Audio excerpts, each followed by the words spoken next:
Okay. Whether you want a revision of week 1 to 4, or should I directly jump onto the questions? Sir, questions. Questions. The problem solving Theory with revision. Revision. Revision, sir. revision. Revision, you mean like recap for the week 1 So to I 4? think Yes, revision sir. Yeah, to basic problem concept solving and will all. be Sorry, better. So, revision first. Okay, fine.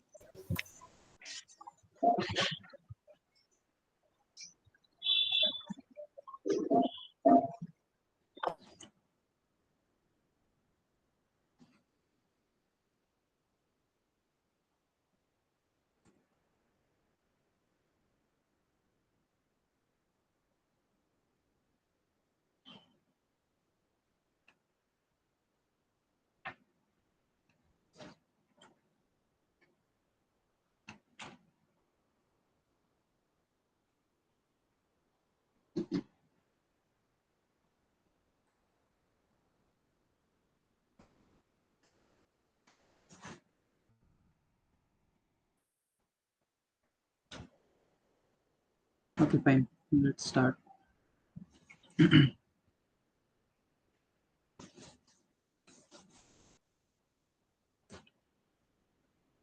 So I'll start with revision of week 1 to 4.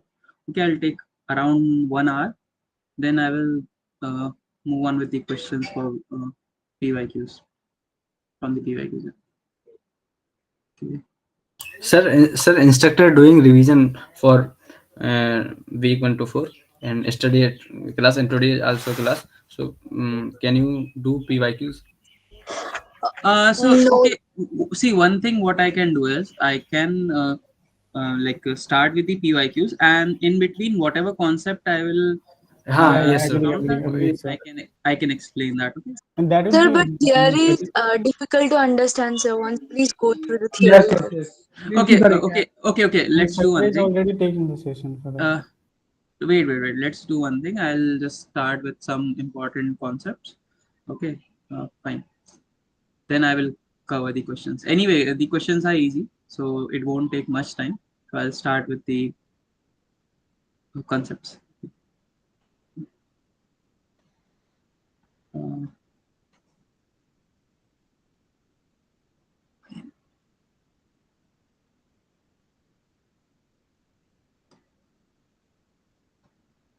okay, so are you able to see my screen now? Yes, sir. Okay.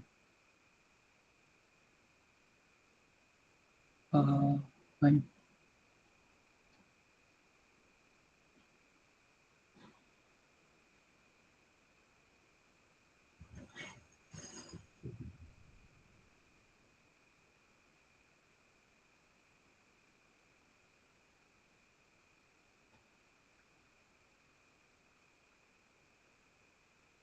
Okay, so is my voice fine? Like, is there any problem from my end? Yes, no. Absolutely fine. Okay. Fine. So first of all, we will see linear system of equations. Ax is equals to b. Okay. Linear system of equations.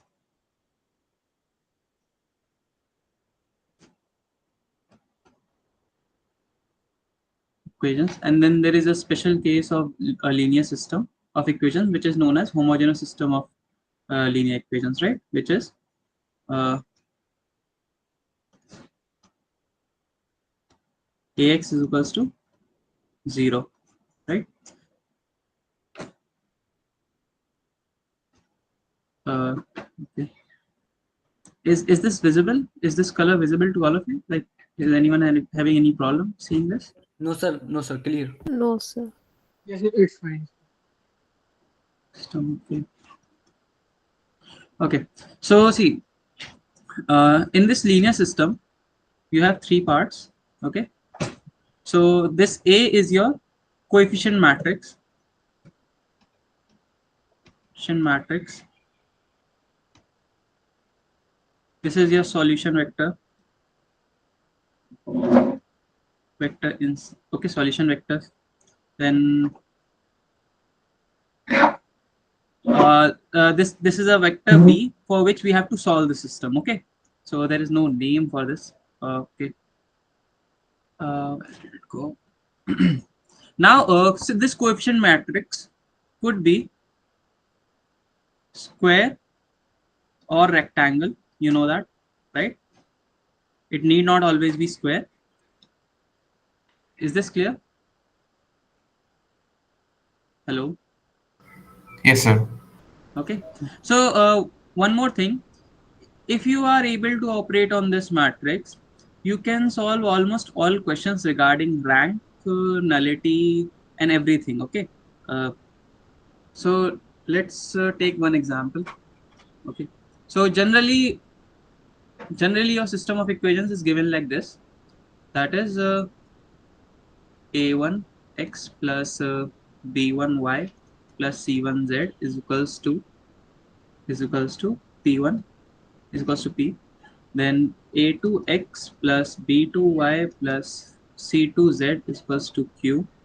Then a3x plus b3y plus c3z is equals to r. So whenever this first of all, you should be able to define the system. So this is a system of three equations and how many variables? 3 variables. Okay. So this is a system of three equations in three variables. Variables are x, y, and z. So you can directly write the coefficient matrix, that is pick all these coefficients in front of all the variables and place them in a matrix as it is. So a1 b1 c1, a1 b1 Excuse c1. me, sir. Sorry Yeah. for interrupting you. Is this class streaming on YouTube? No, this I don't think it is streaming, because this is not Send you a the official. recording. Yeah, we Yeah, will send you the recording. recording you will Okay, get, I sir. think. Thank you. Just wait, is it getting recorded? Yeah, it's getting recorded. Fine, you will get the recording. From where we get the recording, sir? I will share you the channel link. Okay. Okay. So Okay. yep. So this is your coefficient matrix. That is, you just have to pick up the coefficients from the equations and place them in a matrix. Now this is your coefficient matrix. Okay. So this is your coefficient matrix. How to write the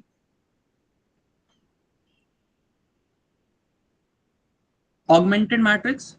You just have to write the coefficient matrix first. So in augmented matrix, you have to basically write it like this. You have to draw a separator. Then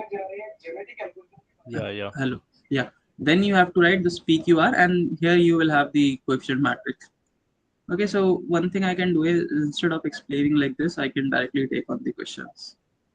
3b3 c3. Okay, so this is it. This is the augmented matrix. I hope you remember this. Yeah. Whenever you have to solve like for solutions, then you should go on with the augmented matrix, perform the convert it into row echelon form through Gaussian elimination, and then you can answer all things. Is this clear? Yeah. Yes, sir. Okay, so let's take questions. Can you repeat once again, please? See, whenever they ask you to find specific solutions, then you should go on with the augmented matrix. Otherwise, whenever they ask you rank or nullity, you can just use this matrix, coefficient matrix. No need to go with the augmented matrix. Okay. Before that, first of all, I should write the. So any system of equation can only have three cases, which is no solution, unique solution, Infinitely many solutions. infinitely many solutions. Can any system of solution only have can any system of equation only have two solutions? No, sir. Okay, this case is never possible. Only these three cases are possible. When there is no solution, it is known as inconsistent system. Inconsistent, okay? And whenever these two cases arises, it is known as a consistent system. Okay, this terminology is important because they will ask questions based on this only. They will say that this is a consistent system, so it should immediately you should immediately think that there can be two cases, either unique solution or infinite solution. That is, no solution case does not exist in that condition. Okay, so yeah. Also, this special system Ax is equals to 0. This is known as a homogeneous system. Homogeneous system. Okay, this only has two cases. That is, just wait 1 minute. Yeah, it always have a solution. Okay, this condition does not exist in this case. No solution. This always have a solution. Getting it? So if you take 0 0 0 0 0 vector, that is the 0 vector in whatever space this X lies, this will always have a solution, right? Whenever you multiply any matrix with a 0 vector, you will always get this 0. So it will always have a solution. Always has a solution. Okay. So now there can be two cases, unique solution and infinite solution. Getting it? So in that case, you would have to operate on A matrix if all pivots are present. You know pivots, right? No, sir. Free variable, are you aware of the free variables? Okay, I should write free Yes, variables. I know, sir, pivot. Number of variables. If all pivots are present or no free variables, both these are equivalent. Okay, both these statements are equivalent. This is an equivalent sign. If any pivot is missing,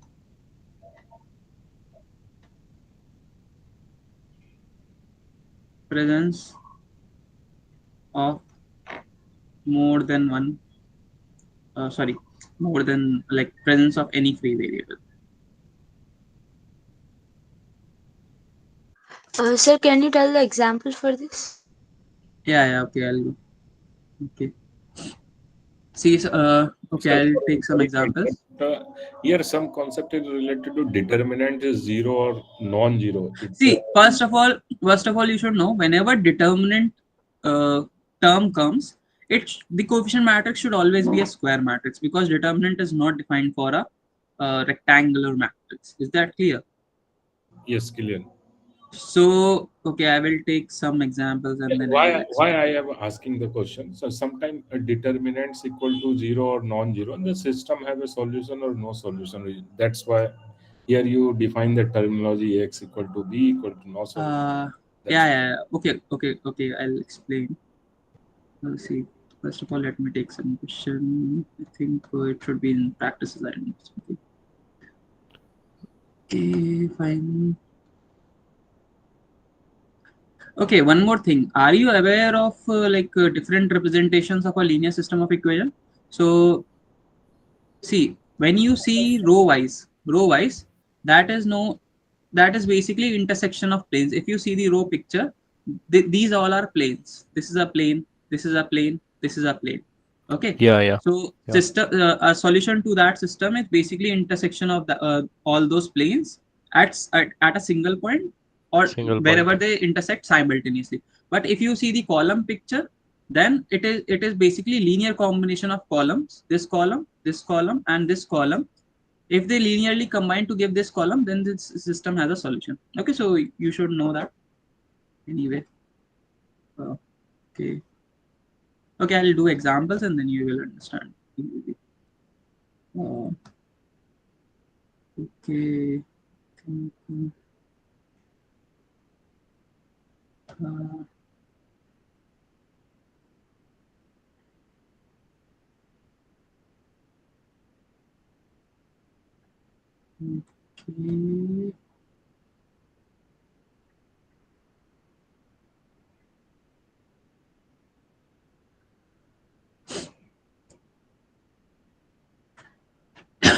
Okay, let's take this one. Okay, let's take system 1.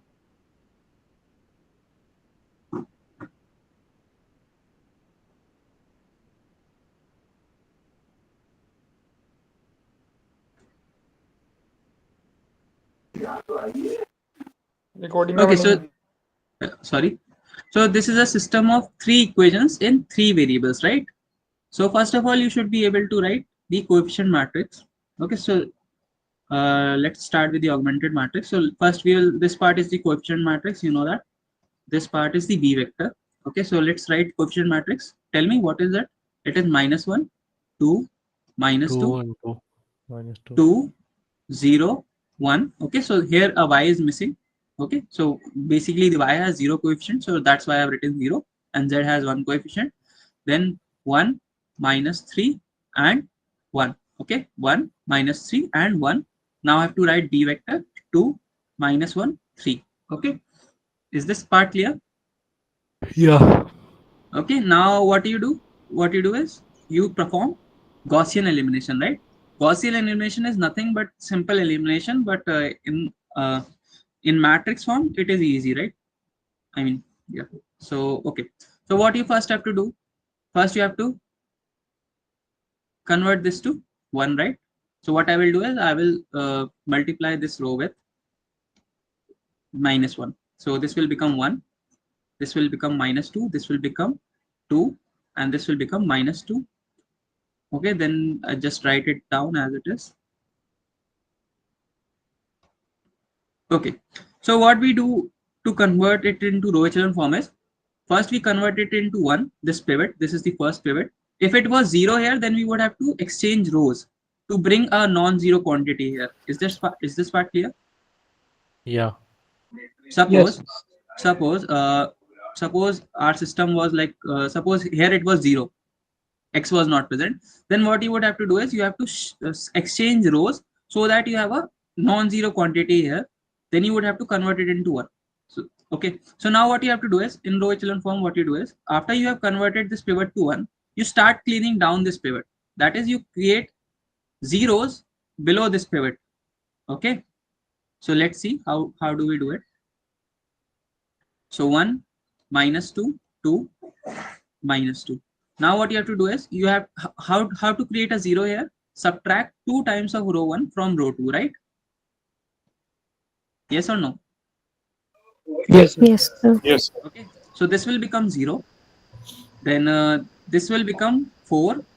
Then this will become how much it will become? -3. Then this will become 5. Okay, now same thing I have to Sir, do for this. it's -1, like the second row. In Uh, part of the B vector, it's -2, -1, and 3. -2, -1. Oh yeah, thanks. So okay, yeah, here it was minus. Okay, so I've multiplied row 1 with -1 first. So this has become -2. Okay, and then we have -2. Okay, so this will become okay, -1 plus 4. So that would be okay. Where is my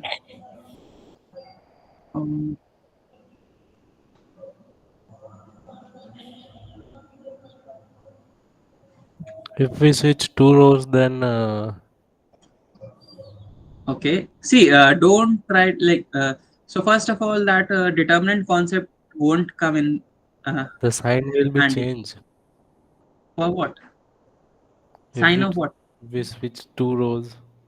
Yeah, see, you are bringing the determinant concept. We are not calculating through determinant. This is Gaussian elimination. You don't even need to like bring that here. Okay, in case you are solving this using determinant, so you can solve this using determinants also. Okay, Okay, sir. but we are not using determinants here. This is Gaussian elimination, so that concept does not apply here. Okay, when you are calculating That's why. calculating determinant, okay, so see, suppose this is your identity matrix. Okay, this is your identity matrix, and you want to calculate its determinant. You know its determinant is already 1. But if you switch 2 rows, suppose you switch this row, so then this determinant is -1. But are we calculating determinant here? This is the determinant sign, if you remember. No, this is a matrix. But this is a matrix. This is an augmented matrix. We are not operating on determinants here. How many of you are able to understand? I mean, if anyone is having any problem, just let me know. I can like slow down my pace. But it's a bit easier using determinant method, no? See, determinant method only works when you have a square coefficient matrix. In case this is not a Yeah, square yeah, coefficient that's matrix, hmm. then you cannot apply determinant. So I would always advise you to start with the Gaussian elimination. Okay, Correct. Yeah. because see, first of all, see, the thing is, with determinant you will be only able to answer whether it has a solution or not. But when you use Gaussian elimination, in addition to the solutions, you can tell the basis, row space, column space, whether it has free variable, whether it has pivot variable. All those things you can just answer with the Gaussian elimination part. Okay, so -1, 2 times of k minus 2, k 2 times of, okay, so this will be 3.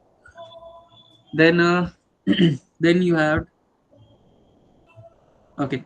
Now I have to convert this also to 0. So this will be just subtract row 1 from row 3. So this will be 0. Then this will be -1. Then this will be -1. Then this will be 5. Okay. So now see, I have created zeros down this pivot. Now what do I need to do? I need to convert this to 1. Okay. Convert this to 1. So what will I do? R2, 1 by 4, R2. Okay. Now this will become 1 minus 2, 2, minus 2, 0, 1, minus 3 by 4. Okay, 3 by 4. I should write 0.75, that would be easier. Minus 0.75, 0.75. Then, yeah, this will be -1, -1, 5. Okay. Okay. Now this is my second pivot. I need to clean down this pivot also. Okay. So I hope you are getting the gist of row echelon form conversion.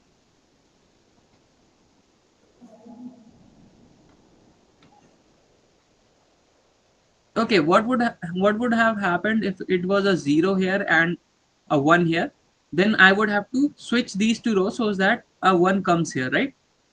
Is this part clear? Whenever there is a 0 at a pivot, we need to switch rows so that a non-zero quantity comes at that pivot. Okay.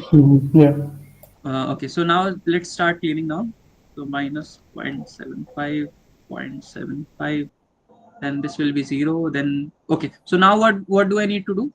Row 3 is equals to row 3 plus row 2. Okay, so I'll just add it, 0. Then this will become minus 1.75. This will become 5.75. Okay, so I have two pivots now.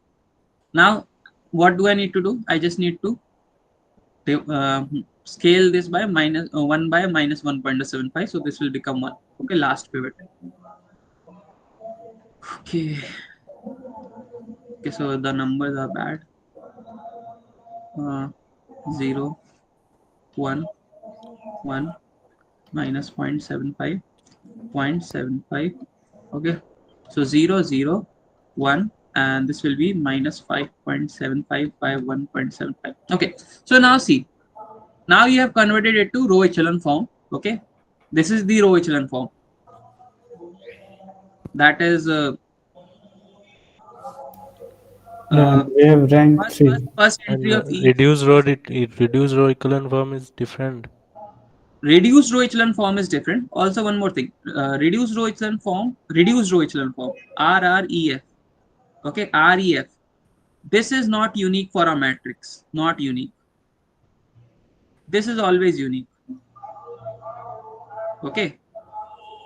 Is this part clear? Now you can directly tell me what would be the row echelon form of this matrix. You will start cleaning up from each pivot. So if this does not have anything up, this has up something up. So you will convert this to 0. Then you will start cleaning up this pivot. This will be 0. This will be 0. So obviously you can tell me what will be the row echelon form of this matrix. It would be the identity matrix. Reduced row echelon form of this A matrix. Is this part clear? Okay, so now see what all you can tell. First of all, you can tell a lot of things about A. First of all, A is invertible because it has 3 pivots. It has 3 pivots. If any pivot was missing, suppose it was the 0 here, then A won't be invertible. Is this part clear? So A is invertible. Number of pivots is equals to 3. This is a pivot, this is a pivot, this is a pivot. Number of free variables? Okay, I should write. 0. Yeah. So number of free variables. So just count the columns. So you need not meddle with this column. Okay, this is not of our concern. So you can see that you need to find, for finding free variables, what are all the columns which do not have a pivot. So you can see this column has a pivot, this column, this column, this column. All three have columns. All three columns have pivots. So number of free variables are 0. Also, number of pivots plus number of free variables is equals to n. That is, if this matrix is m cross n, then it will be n. That is equal to the number of columns. So basically, this is nothing but rank of a matrix A. Yeah, rank of plus a matrix. nullity of matrix A is equals to number of columns. Okay, rank nullity theorem. So this is the same thing. Okay, is this part clear? Sir, can you explain the nullity? So nullity is basically the dimension of this solution set. Okay, nullity, you can say number of free variables, both are equivalent. These are equivalent. Okay, number of free variables and number of pivot is equivalent to rank of the matrix, and number of free variables is equivalent to nullity of the matrix. Okay. So can we say that when the number of pivots is equal to rank of a matrix 3 and the nullity is 0? So rank of a matrix is equals to number of variables, right? Number of pivots. So when number of pivots is 3, I can say the rank of the matrix is 3, right? Yeah. So in that case, rank of matrix is 3. So I can say by default its nullity is 0. Can you say that? No. See, suppose if this was the matrix, okay, so this was your A matrix, okay. No. I understand, but when you said that rank and A plus nullity A is equal to n, which is number of columns, yeah, nullity of A is equal to number of free variables, right? Yeah. So when number of pivots plus number of free variables is equal to n, so if the pivots are 3 in a 3 cross 3 matrix, right? Yeah. And then nullity will be 0. So then in that case rank is a 0 because number of pivots, and then nullity is by default it's 0, right? Nullity is 0, rank is 3. 3, yeah, that's what, right? Yeah. Okay. See, this is a matrix A. Okay, this is reduced row echelon form of a matrix. Okay. What is free variables, sir? 3 variables where? Free variables. Okay, so see, okay, what is a free variable? I'll tell you. So see, let's pick this matrix. Okay. Okay, 1 minus 2, 2. So first of all, this system has a unique solution which we solved. Whenever you have number of pivots equal to the number of columns, that is, it is a full rank matrix. Okay, it is a full rank matrix. Then in that case, you have, tell me. Hello, am I audible? 0 free variables. See, okay, I'll write it down. If not inconsistent, and okay, and so first of all, see, when would this system would have been inconsistent? If there was a 0 here, okay, and this was a non-zero part, right of the separator, then this system would become inconsistent. But right now it is not an inconsistent system, right? So whenever the system is inconsistent, okay, whenever the system is consistent, sorry, I should write not inconsistent, not if consistent means no solution, na sir? Inconsistent means no solution, yeah. Yes sir. Okay.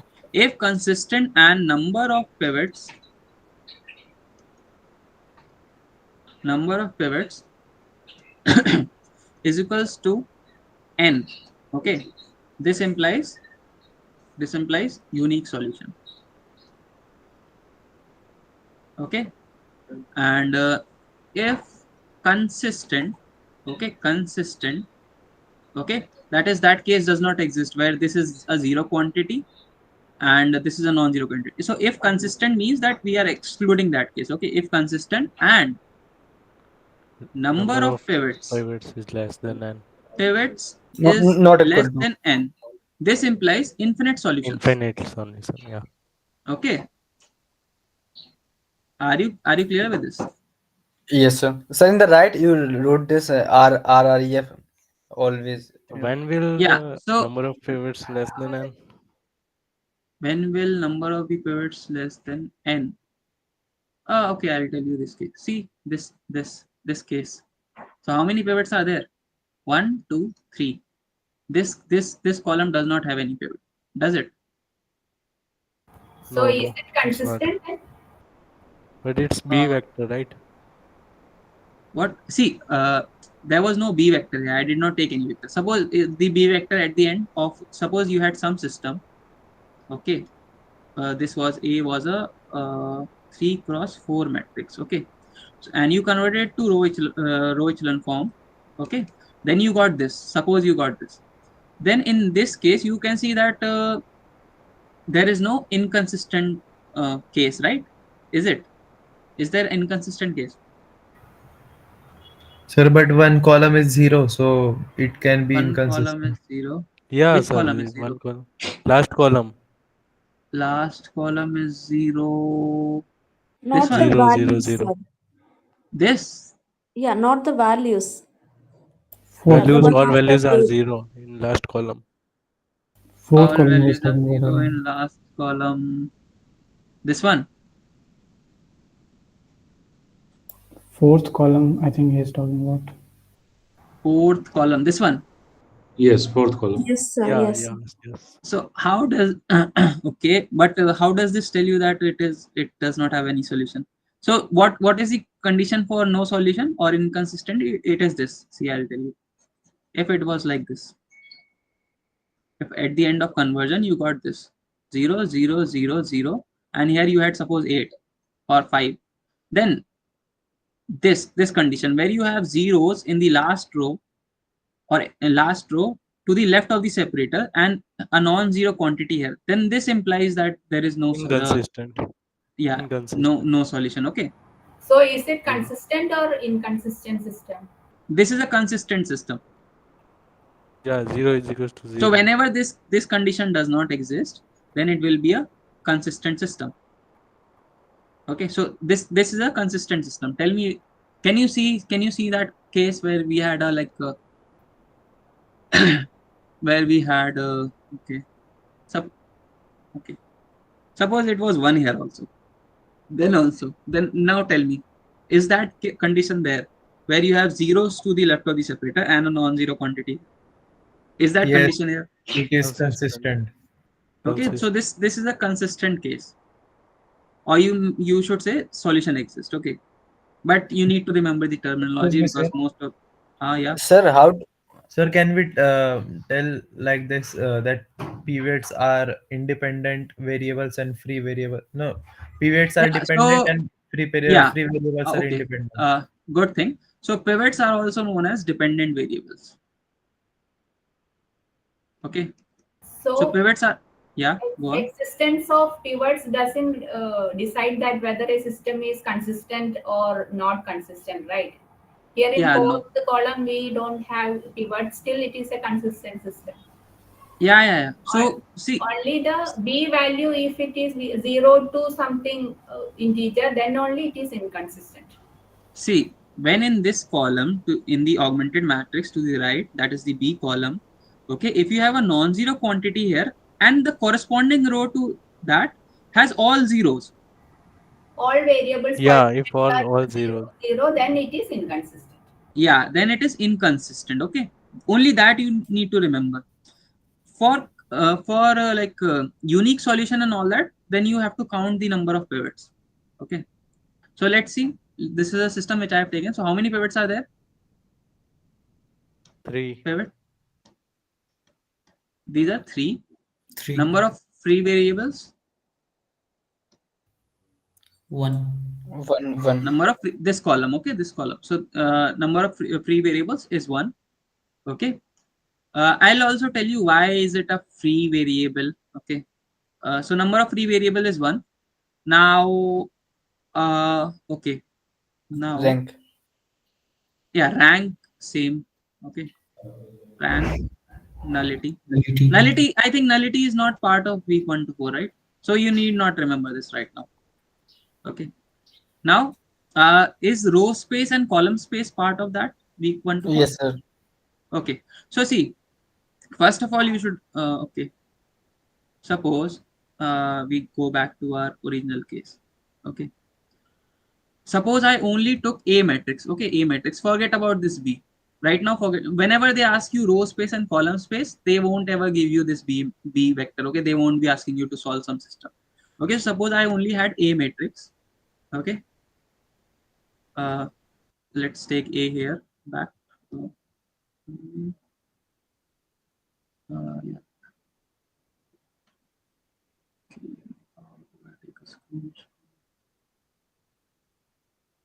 Okay, I need to copy this much.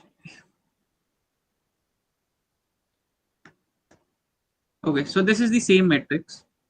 Okay, this is the same A matrix. I will convert it to reduced row echelon form. Sorry. So I will get this matrix. I know we have seen this. So it was.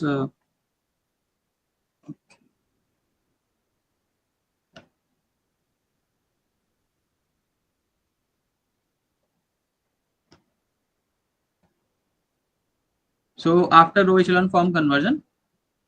Okay, so one thing you should know is like when you don't have to solve a system, then you will just operate on the A matrix. When you have to solve system, then you will form the augmented matrix. Is this part clear? See, when you had to solve a system here, then you had to do the augmented matrix and okay. So I think I should complete this part first. Okay, so I got this. So 1 0 0. 1 0 0. Then I got -2 1 0. -2 1 0. This is the pivot. This is the pivot. Then I had 2 minus 0.75 and 2 minus 0.75 and 1 here. Okay, so this was our matrix which we got after conversion. Now see, I'm not done right now here. Okay, so what I need to do is after I have got my row echelon form, okay, in the A coefficient matrix of the augmented matrix part, I need to rewrite the system. So see, till here, till this conversion, now you know that inconsistent case does not exist. Yes or no? Yes, sir. Okay, so if they had just asked you whether this has a unique solution or infinite solution or no solution, you can just come till here and you can tell. So it has all pivots, so it will be a unique solution. Okay, so also one more thing, the number of pivots should be equal to number of columns in this matrix. Okay, coefficient matrix. You don't need to count this column also. So number of pivots are 3, which is equal to the number of columns in A. 1 2 3, 3 column. So you can directly tell that this has a unique solution. Unique solution.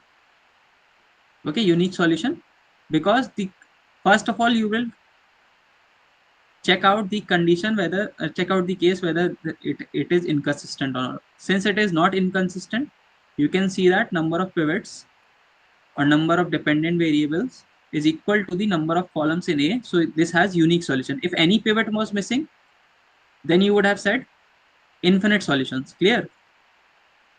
Is this part clear? Yes, sir. How many of you are having trouble in this? Anyone? No? Okay. See, you can ask whatever doubt you have. I will tell you again.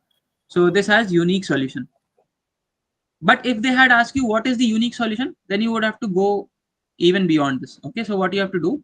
Now you have to rewrite the system. So once you have converted into row echelon form, you need to rewrite the system. So see how you always start with the lowest matrix. lowest row. So what is this? 0 times of, suppose the variables were, so what were the variables? X, Y, and Z. X, Y, Z. Okay. So what you need to do is, okay. So see, Z is equals to minus. Yeah. So if you want like complete thing, then I should write. So see, once you have converted the augmented matrix such that a part of that matrix is in row echelon form, you need to rewrite the system. How to rewrite the system? So just write A matrix. Sorry, A of REF. So this is your A of REF. That is row echelon form of A matrix. Into X is equals to this B dash vector. Okay. So just write it back. So this will be 1 minus 2, 2, 0, 1 minus 0.75. Okay. Then 0, 0, 1. Now what was X? It was X, Y, Z is equals to, now what is B dash? Minus 2, 0.75. Okay. Minus 5.75 by 1.75. So this is your reduced system. Okay. So if you know, these two have the same solutions. Okay. So sorry.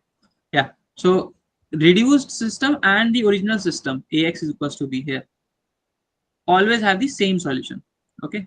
So now how to rewrite the system back? You know that 1 times of X minus 2 times of Y. So this into this minus plus 2 times of Z is equals to what? Minus 2.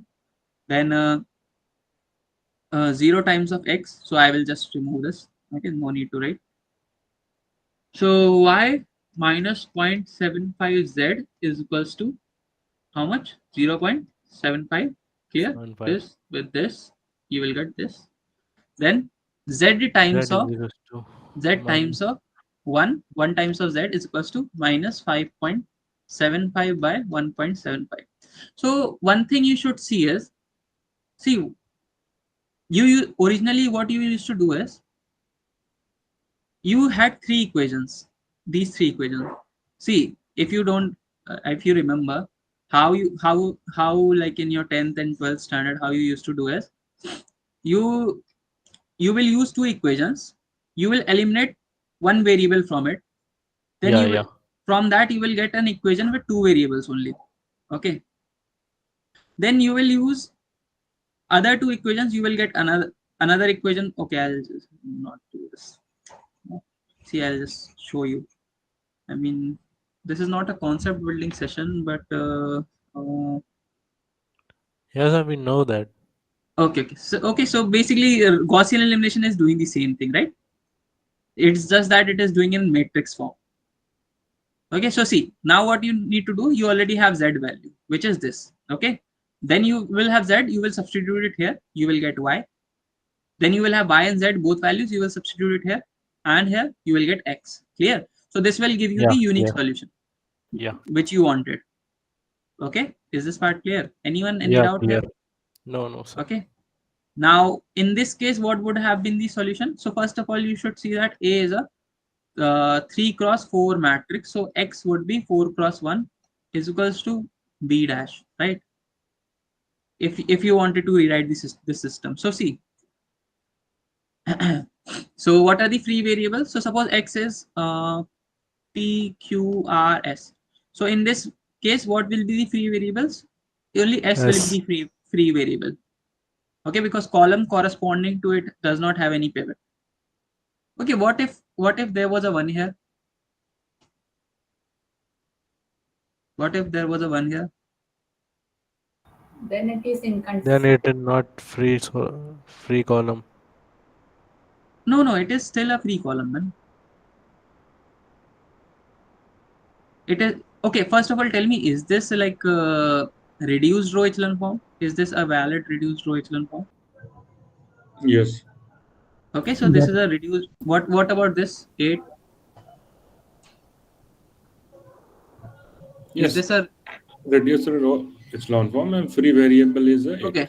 So remember one thing, in reduced row echelon form, only above the pivots you are concerned with, that is only above the pivots, all elements should be 0. Since there is no pivot, it can be any element here. So if it was like 5 also here, 8, 5, 0, then also it will be reduced row echelon form. Clear? So reduced row echelon form need not only have ones and zeros. Clear?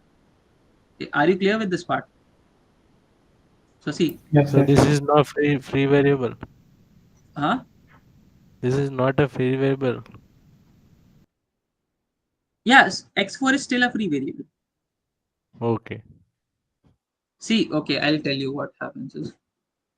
See, x4 is if see, first of all, pivots are always to the right below the next pivot. So if see, this is a pivot, then the next pivot has to lie to the right below.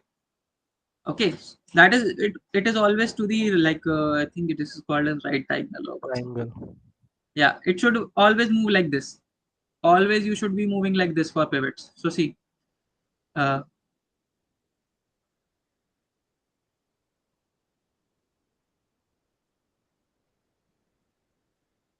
okay.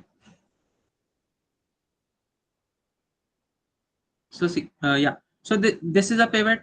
This is a pivot. This is a pivot. Now next pivot will be present in next row, but there is no row. Okay, so you need not be concerned with this. Okay, so if there was a 1 here, like there is no row, so there are only 3 pivots. Okay, one more thing, rank, or number of pivots, it's always less than equal to minimum of m comma n, where m is the order of the matrix. So m cross n is the order of the matrix. So tell me, what is the order of A matrix? It is 3 cross 4. So how many number of pivots can be there at max? 4. 3.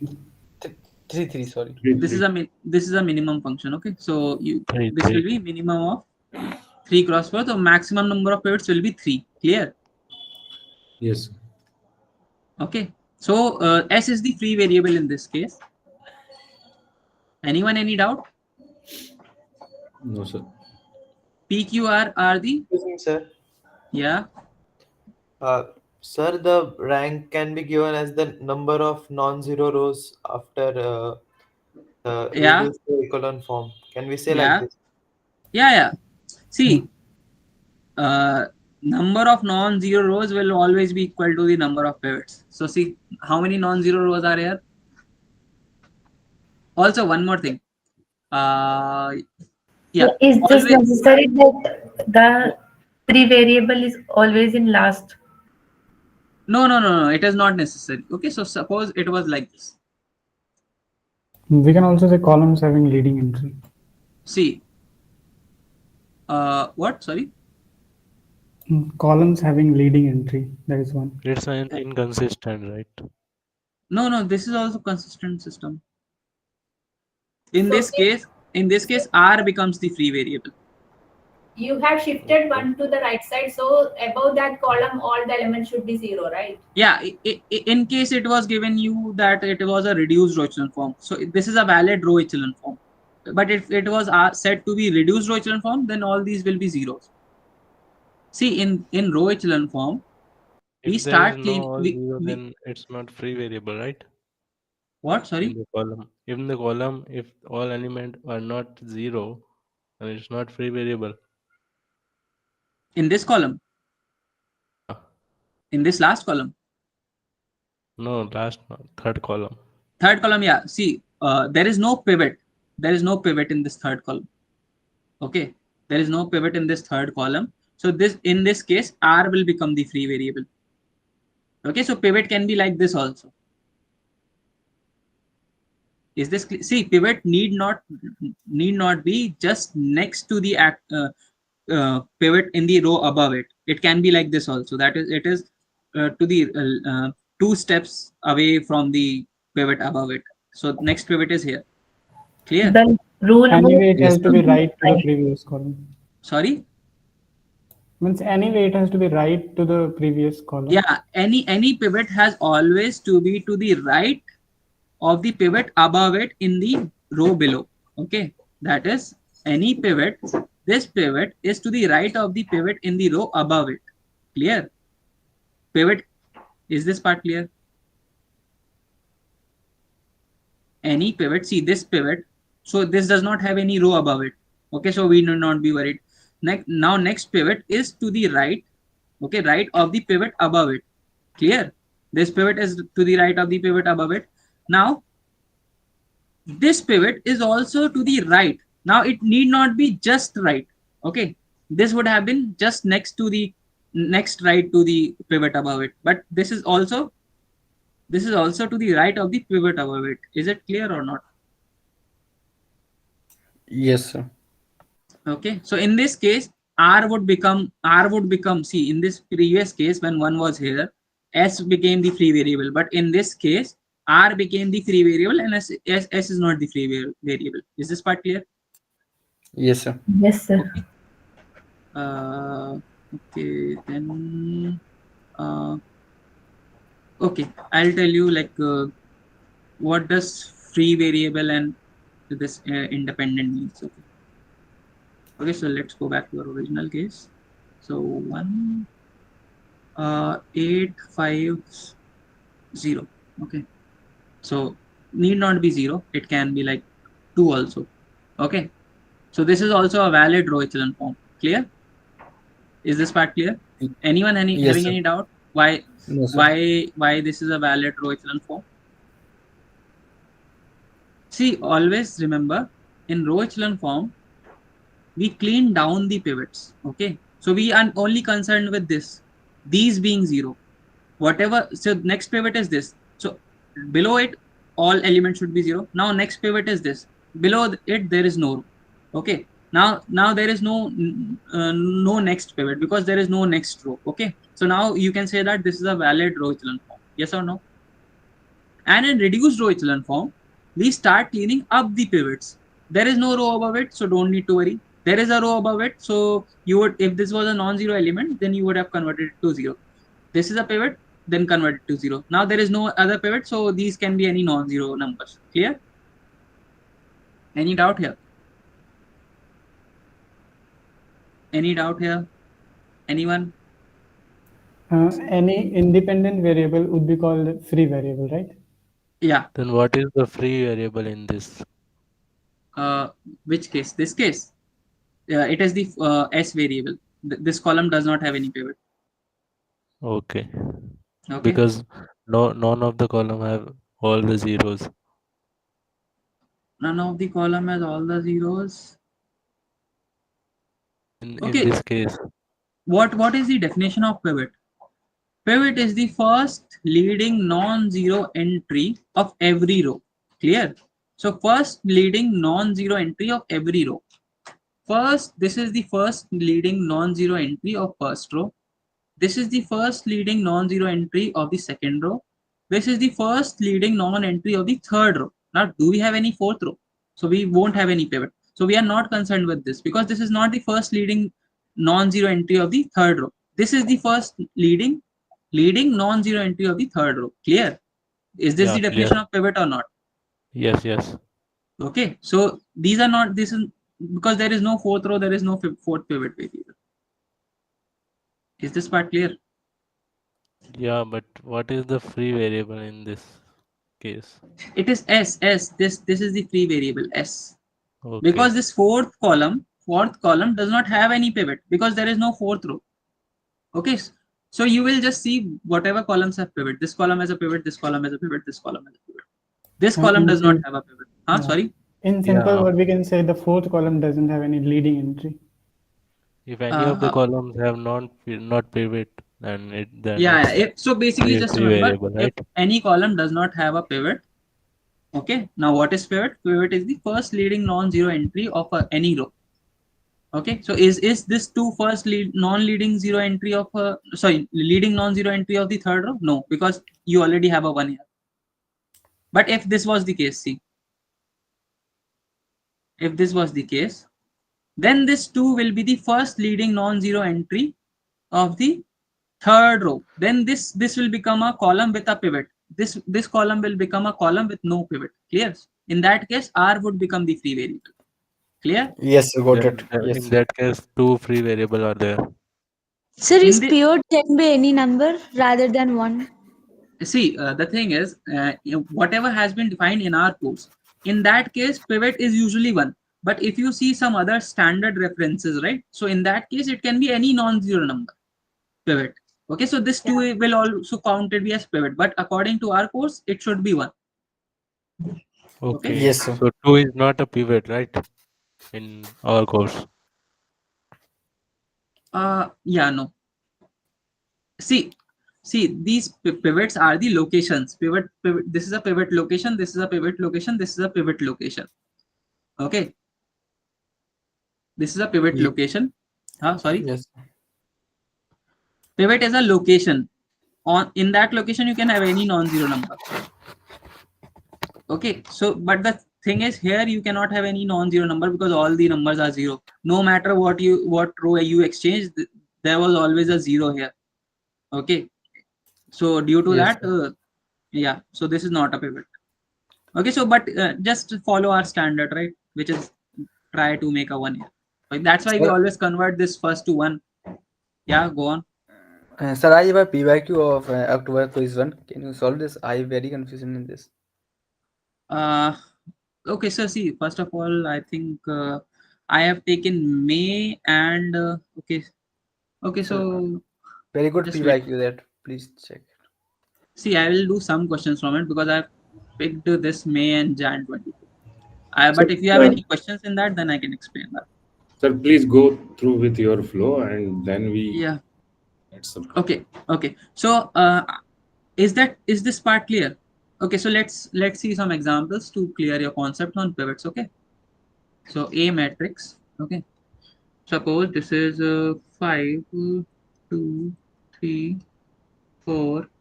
Okay, let's 0, 0, 0, 0, 0, then 2, 1, 1, 0, 1, 0. Okay, so this is a matrix which I randomly wrote. So tell me, can there be a pivot here?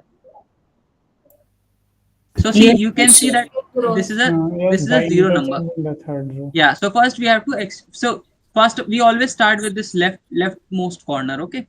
If there is a zero here, we try to switch rows so that a one comes here. Okay, a non-zero row comes here. But if it was not possible, suppose it was zero here, then no matter what you do, there will never be a non-zero number here, right? Because all the rows have zero number here, so you cannot ever make a non-zero number on this pivot location. Clear?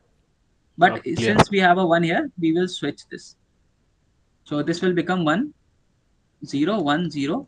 Okay. 0, 0, 2, 1, 0, 2, 3, 4. Now we have made a pivot here. Good. Now, okay, we are doing row echelon form conversion. So here we have a pivot here. Now we start cleaning down, but we see already there are zeros below this. So very good for us. Less number of steps we have to do. Now we move on to this. So we try to move diagonally. Okay. So now there is again a zero here. Now can I do something? Can I do some switches to make a non-zero entry here? Adding row 2 and row 3. Sir, can we switch columns? No. See, you won't add rows. Okay, you won't add rows. You have to make a non-zero entry here. You can only switch.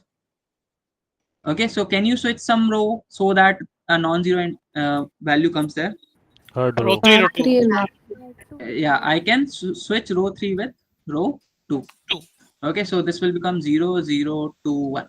Okay, so good. Now I have a pivot here, non-zero pivot here.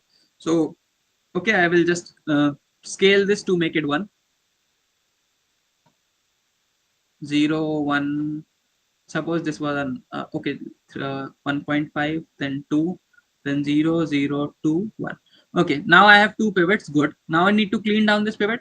Oh, there is no need because there is already a 0 here.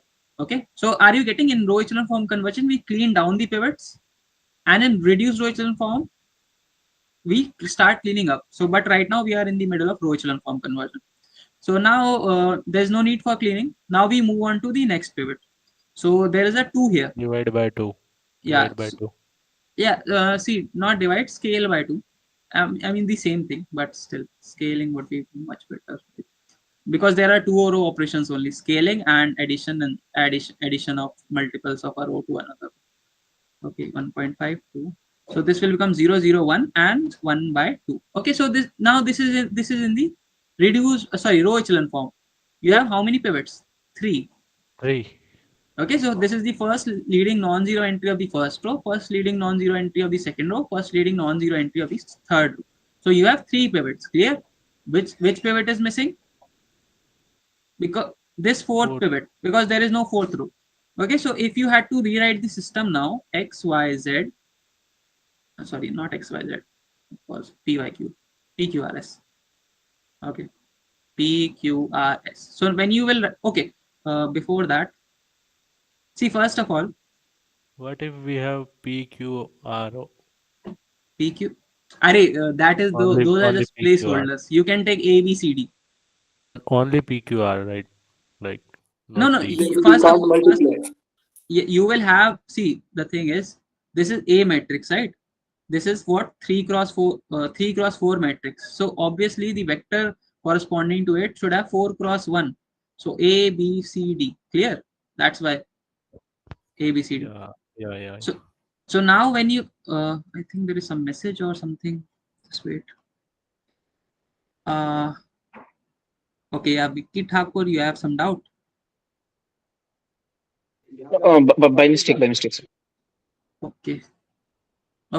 So see, now, so what are the free variables here? Free variable is d. Okay, d is the free variable. That is the fourth column does not have any pivot. So this is the free variable. Now, okay. So what are the dependent variables? A, B, and C. Because those have pivots. Those columns have pivots.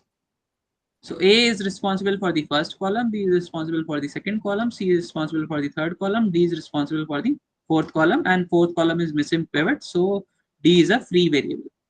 Clear? Let's take another example. So its solutions. See, this was not a system. Okay. See, the Fourth thing is, column not have leading entry. That's why it's free variable, right?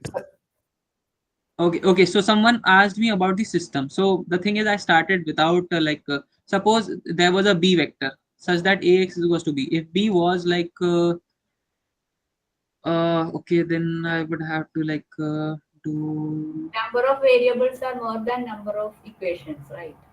Number of variables are more than yes, yeah. Okay, so see, Sir, can you tell how to find consistent and non-consistent by seeing the last one? Seeing the last one. See, the thing is, I just took this matrix to explain like a number of free variables pivots. So for system, I would have I should have written ax is equals to b. So if suppose this was like okay, let me do what this was our matrix, right? So suppose I had taken this matrix A 0 0 1 2 0 0 3 2 1 4 1 0 into x is equals to suppose some number I took okay, suppose I take 0 0 0. Okay, so which special system is this? First of all, tell me, is this a homogeneous system? No, sir. No, this is a homogeneous system. This is homogeneous. And any time there is a zero vector here instead of b. So if in general we write b, if it is written as 0, it will always have solutions. Always have solutions. Sir, so it should be the 0 should be for b na. There is x 0. Yes, I have written equal to. So see, okay, the thing is I have not written the augmented matrix. Okay, one more thing. In case you have ax is equals to 0, that is a homogeneous system. If you write like this, no matter what operation you do, there are all zeros here, right? No matter whatever you do, whatever scaling, adding to convert this part of the, zero. it will be always 0. So you need not like even consider this. So you can just directly start operating on A matrix. But if it was not a homogeneous system, it was a general system, then you would have to keep track of this. Okay, so in this homogeneous system, you can directly operate on the coefficient matrix and not start with the augmented matrix, because that is just grunt work, right? Because the zeros are there, and no matter what you scale, exchange, zeros will always be zero. So suppose this was our system, okay? Ax is equals to 0. Okay. So Yes, first of all, whenever you see a homogeneous system, you know that it has a solution always.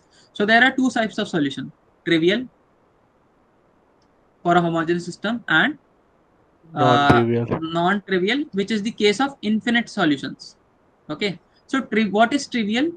I know I have a equation system of equation Ax is equals to 0. So if I just place in place of x, I place a 0 0 0 0 vector. I know that any matrix into 0 vector will result in 0 vector. So okay, so this is known as trivial. Trivial means like trivial, the most assumed basic solution you can come up with, right? I know that 0 will always result in 0 if I place it here. So that's why it's called trivial solution. Clear? Is this part clear? Can we call unique as trivial solution? Unique as trivial solution? No. Trivial See, has to be the zero solution. yeah, trivial means the 0 0 0 0 0 vector. But see, the thing is, in case, see, okay, good thing that you asked. If A is a matrix, if A is a square matrix,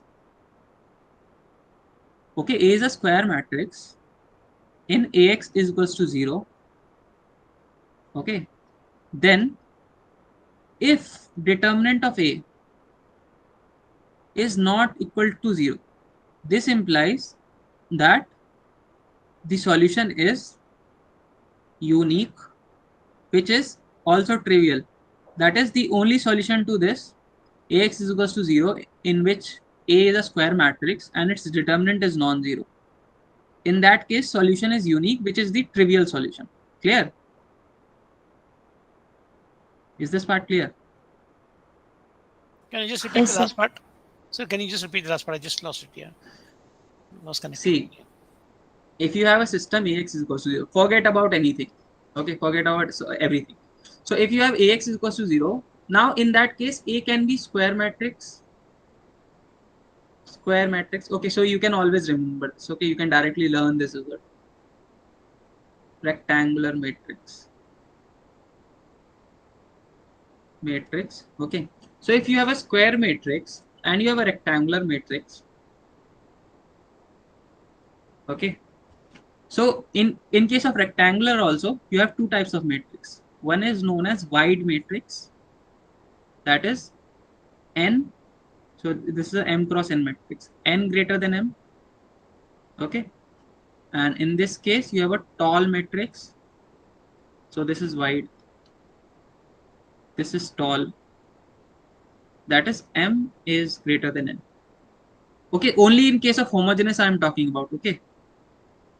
Tall. So in this case, homogeneous, okay, all this is very important. Like, don't apply this result blindly. Homogeneous. Okay. First of all, always solution exists, right? Always solution exists. Yes or no? Yes or no?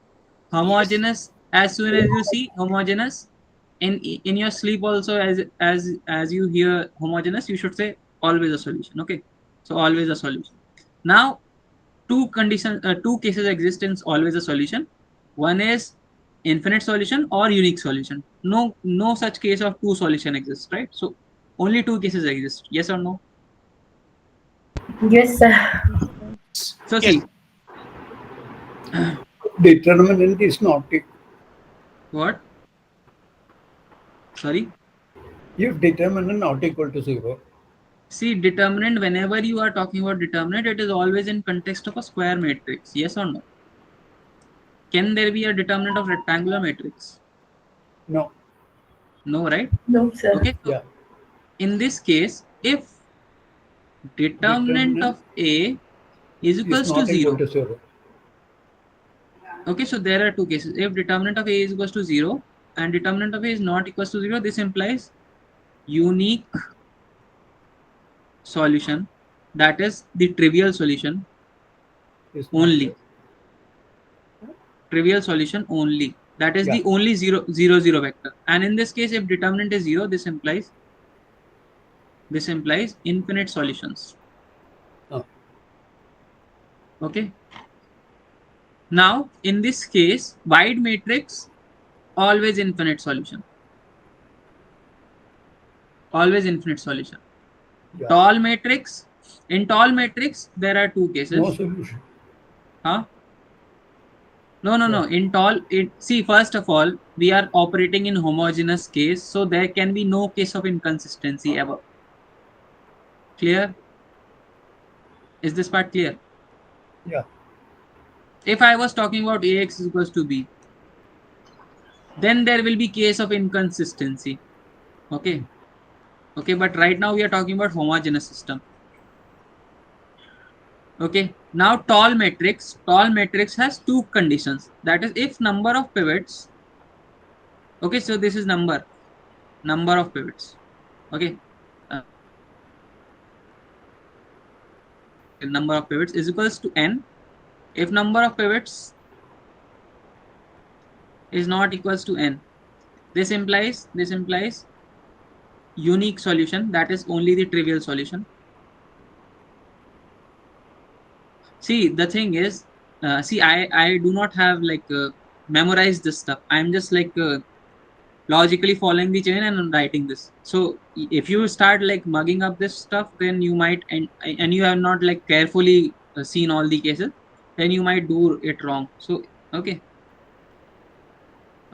So this is a number of pivots is equals to n, is not equals to n. In that case, infinite solutions. Is this part clear? Yeah. Okay, homogeneous solution will always exist. Now, okay, where was I?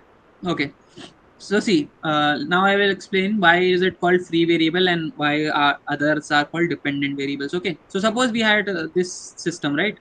This system Ax is equals to 0, and you know that this is a homogeneous system. I know solution will always exist, so augmented matrix of this will look like this, but I need not be concerned with 0 vector, so I can directly operate on A matrix. Okay, so I will start its conversion to row echelon form. Afterwards I will get this. Now I've got this. Now I need to rewrite. I know that D is the free variable, right? D is free variable.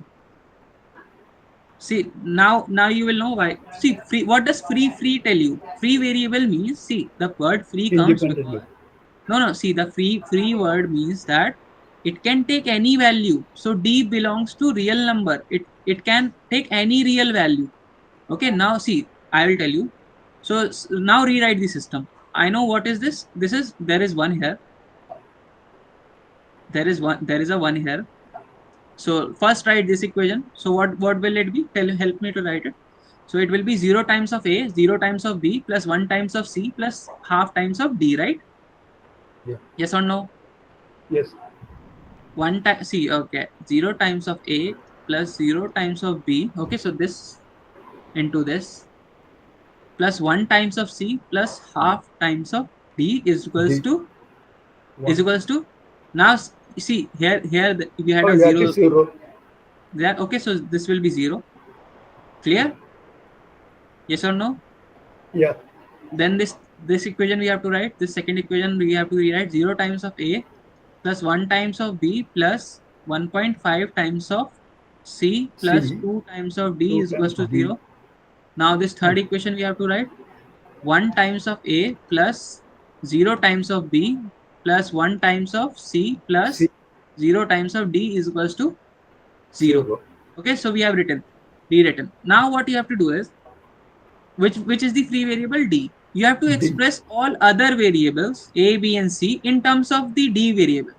Yeah. See, free variable means that D can take any value in real line. Okay, and according to that, my C, A, and B will be taking value. So see, C will in this case will be C is equals to minus half of D.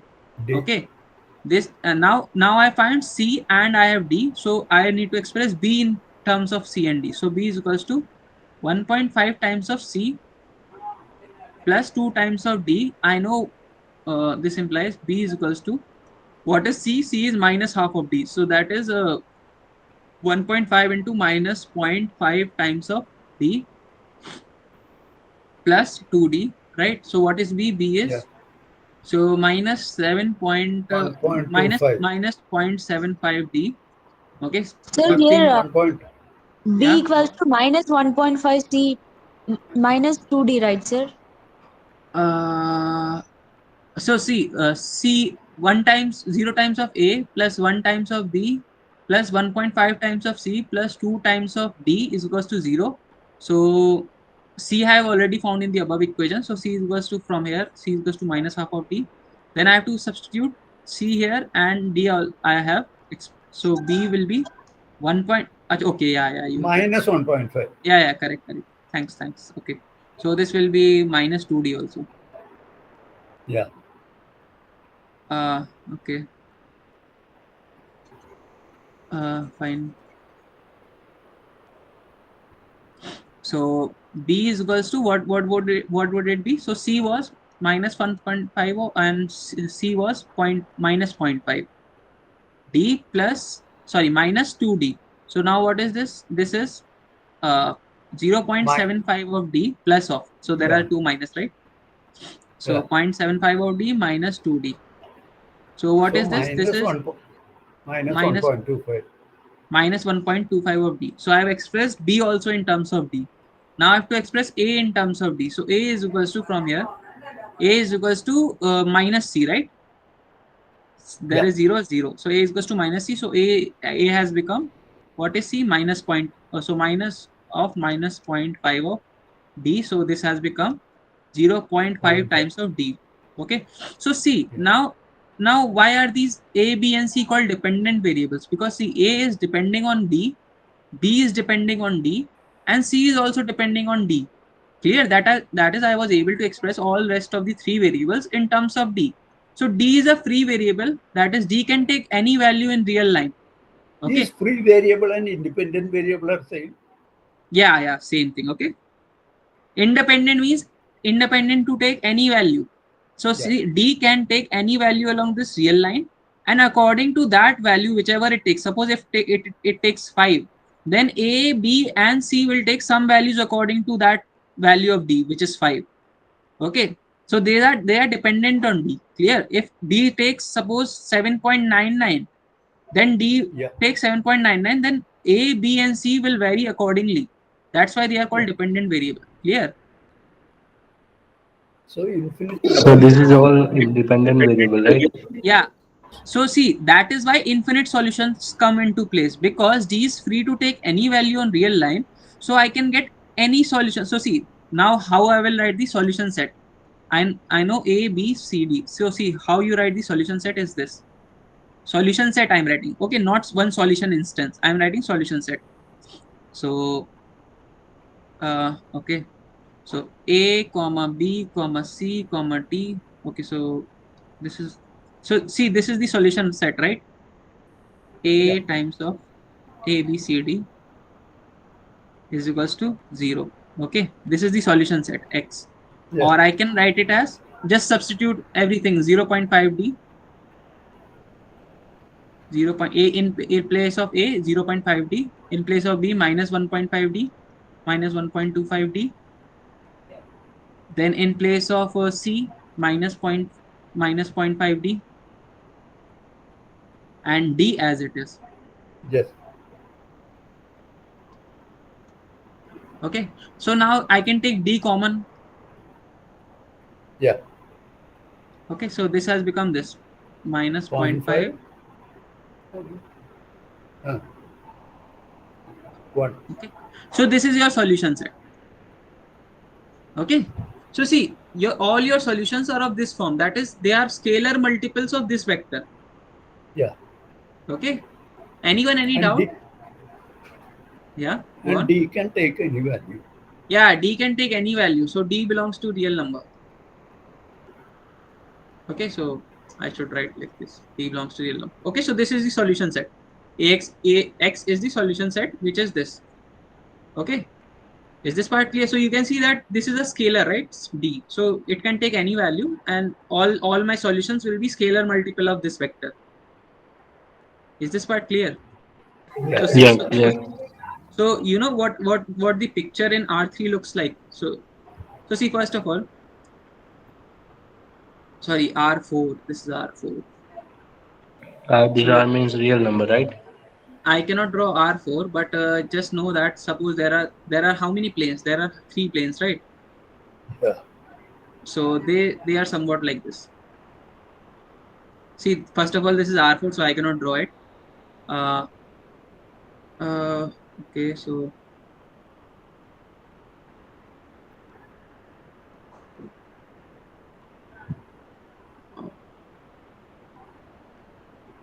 Very good.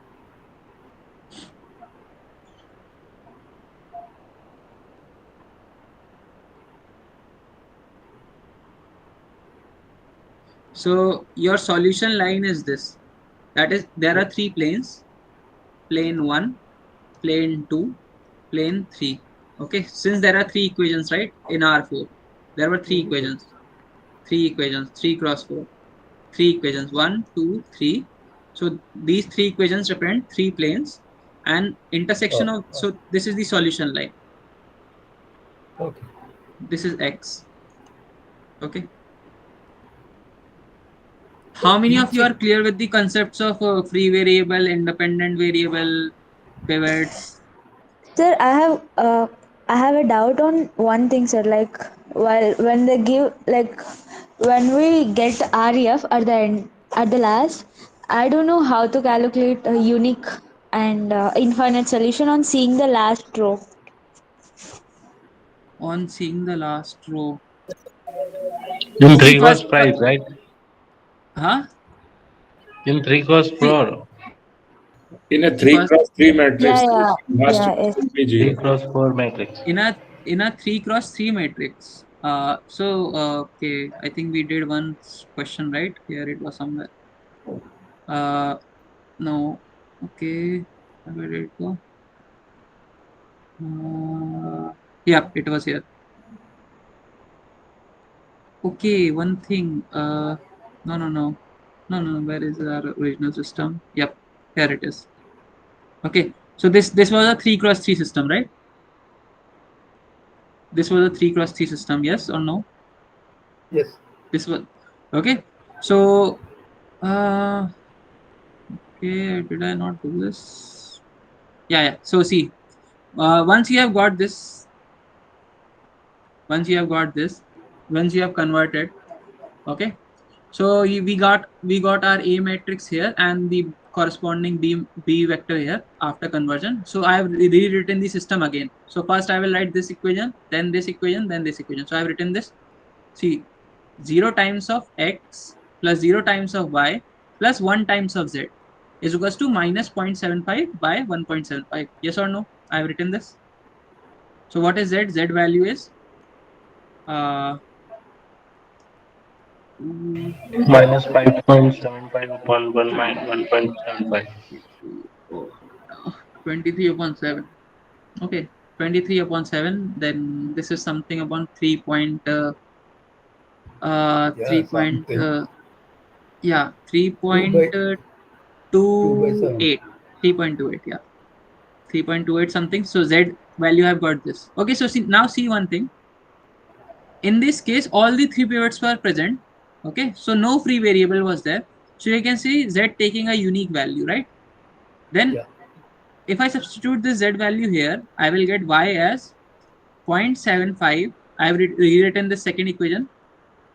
0 times of x plus 1 times of y plus minus zero point 0.7 times of z is equals to 0.75. So I have written this. So y is equals to 0.75 plus 0.75z. Yes or no? So y value will be 0.75 plus 0.75 into z value is 3.28. Just tell me if someone calculated and tell me. Tell me the solution of this. Just calculate this.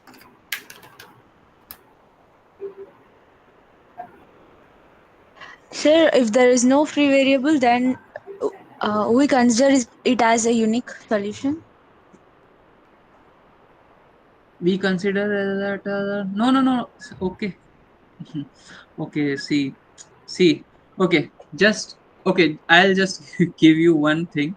Okay, one algo. I mean one method which you need to follow step by step. Okay, for whatever system.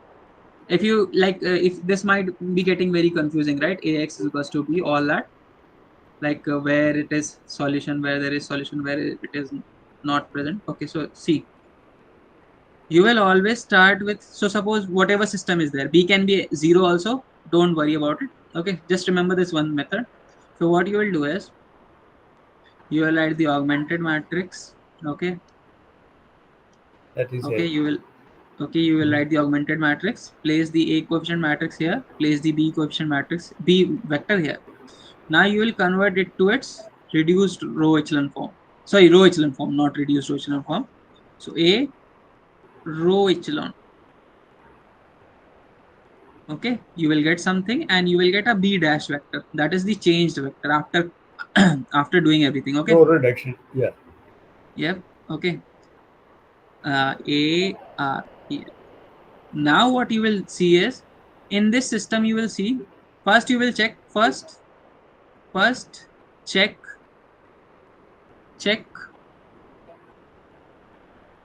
inconsistency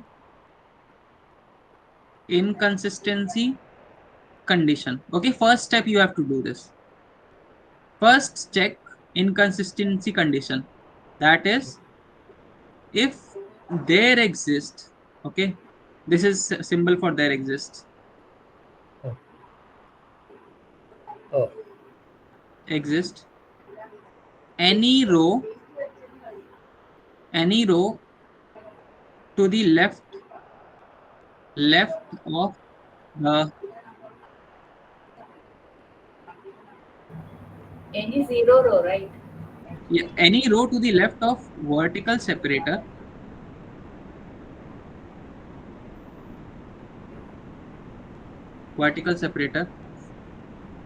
Oh.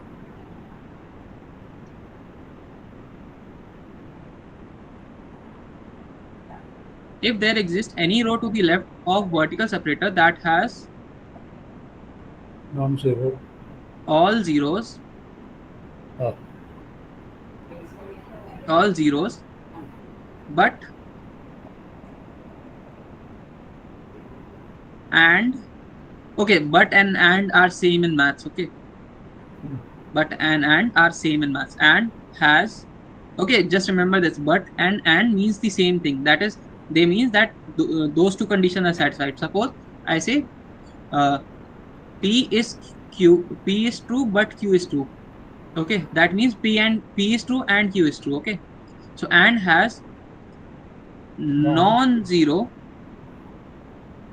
to the right of that separator in that row. Then we have no solution. Yeah. Okay. In that row itself. Okay. So if any such row exists, let us like this: 0, 0, 0, 0, 5 and 1. Example. Okay. Example. Then we have no solution.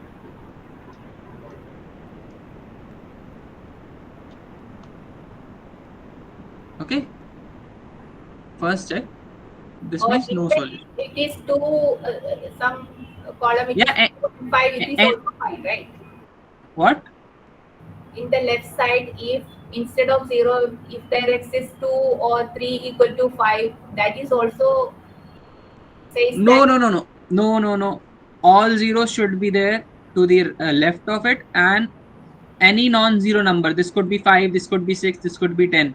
See, what does this mean? This means that if you were to rewrite the system for this row, it would be 0 times of p, 0 times of a plus 0 times of b plus 0 times of c plus 0 times of d is equals to 5. This means that 0 is equals to 5. That is absurd, right? Absurd. 0 is equals to 5. It Yeah. cannot be true. That's why this is known as inconsistent solution. So is condition. Clear? Clear. Is this part clear? But if there was like a non-zero number here, suppose all were 0 and this was non-zero, then this would be 0 times of A plus 0 times of B plus suppose K 5 times of D C plus 0 times of D is equals to 5. Then in this case 5C is equals to 5. There is Yeah, so C, C is if you equal to take what? one, yeah, okay. So all should be Then 0. it's inconsistent, right? No, then it is consistent. But here, if all zeros are there to the left and there is a non-zero number, then that is inconsistent case. Okay, so first you have to check consistency condition. Then second you have to check check which columns have pivot. Okay, first of all,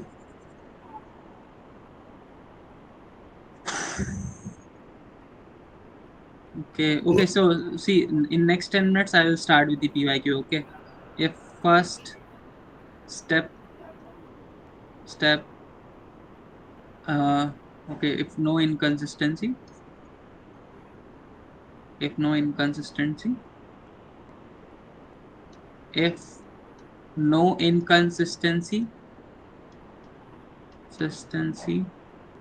then check or check I mean write down the free variables, write down free variables if any,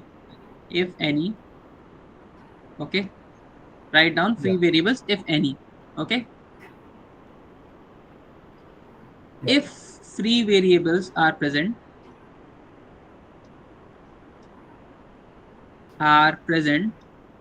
then calculate all the other variables. This implies infinite solutions. Yeah.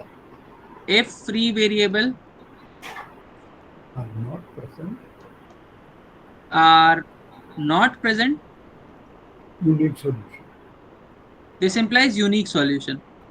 Now in both cases, okay, so first of all, third step is if no inconsistency, then write down the free variables if any. Now in third cases, in both cases of step 2, rewrite the reduced system. Okay, rewrite the equations of the reduced system. Okay, rewrite the equations of the reduced system. Now in this, if free variables are there, rewrite all the dependent variables. Yeah, in terms of if free variables are there, rewrite all the dependent variables in terms of free variable.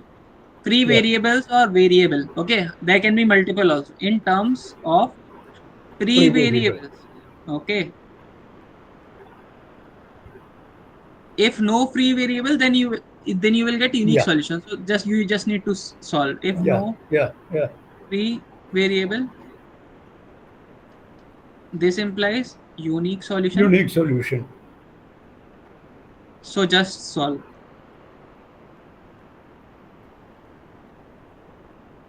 Okay, so I see now you need not be concerned about anything. Just follow these steps and you will get short answer. Okay, you no need. See, the thing is, all those special cases. See, the thing is, in exam they are testing you how well you have understood the concept. So those people who have understood the concepts very well will be like able to see the question and will be able to deduce lots of logical things that follow from it. Like if they say ax is equals to 0, so you know quickly that there is some solution. But for those who are like slow to learn, you can always follow this. There is no problem in being slow. Just like when you practice it a lot, you will be able to like quickly come up with solution. Okay, so for any system, okay, for ax is equals to b, any system, just follow these steps. Clear? Is this part clear? Yes. Now see, now the thing is, the benefits of this is, now additional things which you can do, additional things you can derive, additional info you can derive from, see, the thing is, this AREF which you are calculating, right? This is very like this. If you are very well versed with all the properties of this, then week 1 to 8 is nothing. Like, it's very easy. Week 1 to 8 of your maths too. If you are able to, like, just see, the thing is, after you have got your REF, right, row echelon form, you can tell about free and independent variables. You can tell about pivots. Is this part clear? Then you can tell about row space. Then you can tell about column space. Is row space, column space in your syllabus? No, Yeah. sir. Not of now. Yes, sir. Yes, sir. Is there? There. Row space and column space, I don't think so. It should be in week 4. As of now, we don't. No. I think it is there. It is Yes. Yes, sir. Okay. So see, okay. So now see, additional info you can derive from AREF. Okay, I will tell you. See, if you just practice all this, right, you will be able to do every question from quiz. Okay. So additional information you can derive from the AREF in AREF, comma B dash. Okay. So row space. Okay, row space. Okay, first of all, I'll just show you an example. Show you the previous example which we did earlier, and I will ask you. I will just, okay. Let's see this. So this was the system which we were solving, right? In this system, we were solving AX is equals to 0, right? Yeah. So if you are having trouble, I can write 0, 0, 0 here, and it won't change anything. 0, 0, 0, and again here 0, 0, 0, 0, 0, 0, and 0, 0, 0. Okay. So now see, in this reduced row, in row echelon form, now what you can tell is, see, first of all, you can tell me the row space. Row space. Okay, dependence and independence is also there, right, in your course? Dependence of vectors and okay, I'll tell you that also. Okay. So the thing is that dependence of vectors and independence of vector, I will tell you, like that is actually equal to solving this system. AX is equals to 0. So okay, I'll tell you afterwards. So you will be like, at least you will be little bit of surprised that it is the same thing. Okay, so what is row space in this case? See, very easy. You have done most of the work. Now see, whatever rows have, whichever are the non-zero rows. So what is the row space in this case? 3. So it is, first of all, you should always write span. Okay, span. Just write span. Okay, it's technical. Okay, so what is the row space? It is 3. It is, see, what are the non-zero rows? 3.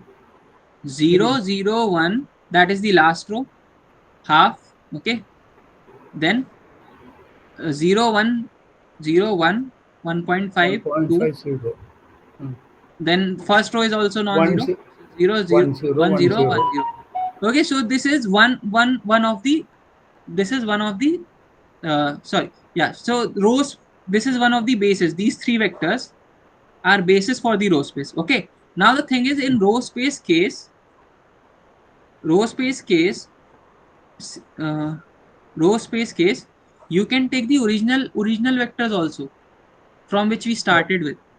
See, the thing is, suppose, okay, I'll tell you, suppose, okay, see, in row space case,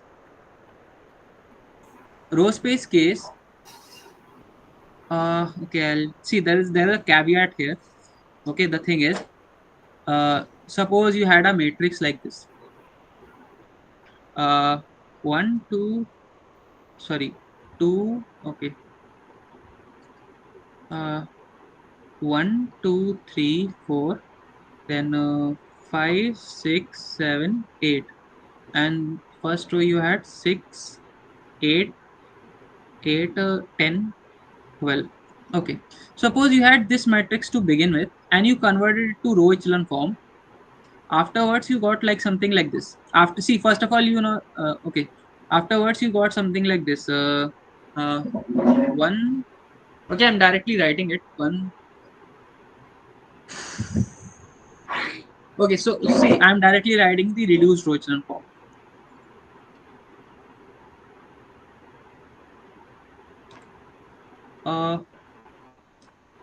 Okay, let's take a simpler example.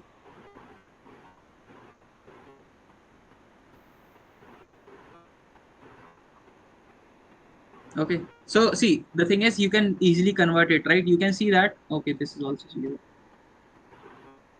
Suppose this is the example we took. Okay, so you can see the third row is actually linear combination of these two rows. Yes or no? Just add them. 1 5 6 2 6 8 0 0 0 0 0. Yes or no? Yes or no? Yes. Yes or no? Yes, Okay. sir. So suppose this will be the reduced row echelon form after conversion. Okay. This will be the reduced row echelon form. Now, how many pivots are there? Two pivots. Two. Now, in this case, they always ask you what is the row basis for row space. Have they taught you basis? Yeah.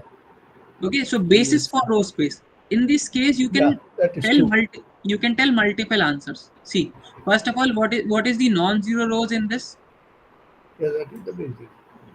1 0 0 0 0 And 1 zero, 1, 0, So 0. this is one basis. Okay. Now the thing is, see, the thing is, okay. Hmm,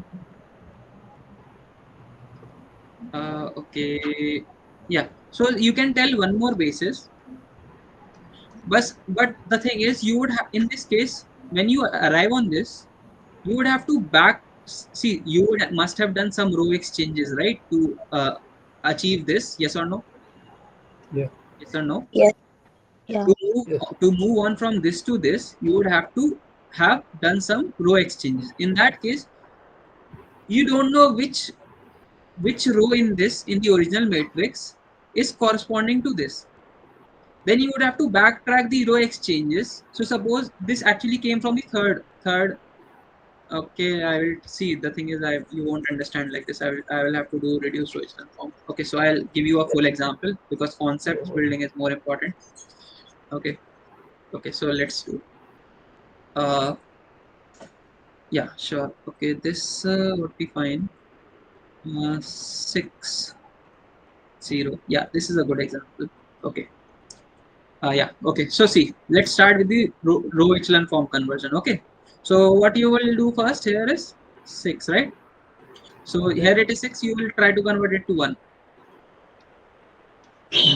Yes or no? 1 0. Sorry, 1 1 1, 0, 0. 1 1 0 0. Here you will have 1 0 0 0. Here you will have 5 6 0 0. Now you need to clean down this, right?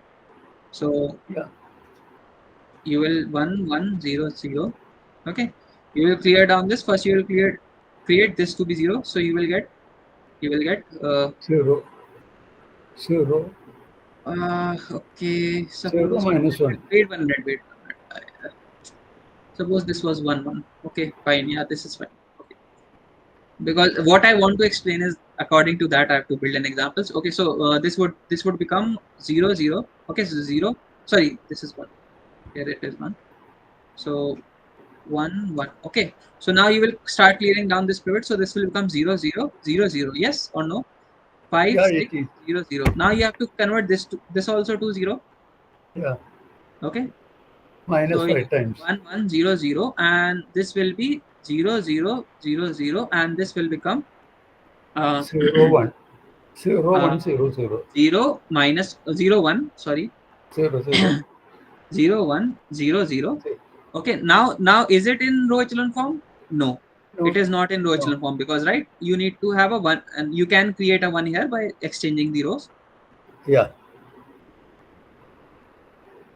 R2 to R. Yeah. So 1 1 0 0. Okay. Now 1 0 0 0 1 1. 0 0. 0, 0, 0, 0. Now, okay, now I will explain you what I was trying to say. So row space for this matrix, you can tell multiple row spaces. See, what row space, if you remember in lecture, they have told you non-zero rows in the reduced echelon form, right? Row echelon form, sorry. So what are the non-zero rows? For row space, okay? For row space we are talking about. Is this clear? 1100. Okay, first tell me the rank. Rank is number of pivots. Two. Sir. That is 2. Then what is the nullity? You can tell. Nullity is number of free variables. Nullity is 2. Zero here. Okay. Nullity is 0, sir. So no, nullity is 2, right? These two columns do not have any pivot. So number of free variables. Another name is number of free variables. Any doubt? Yeah. Someone said right 0 nullity. Yeah, but 0 is not a variable, right, sir? We can't No. consider 0 as a variable. See, these are not variable.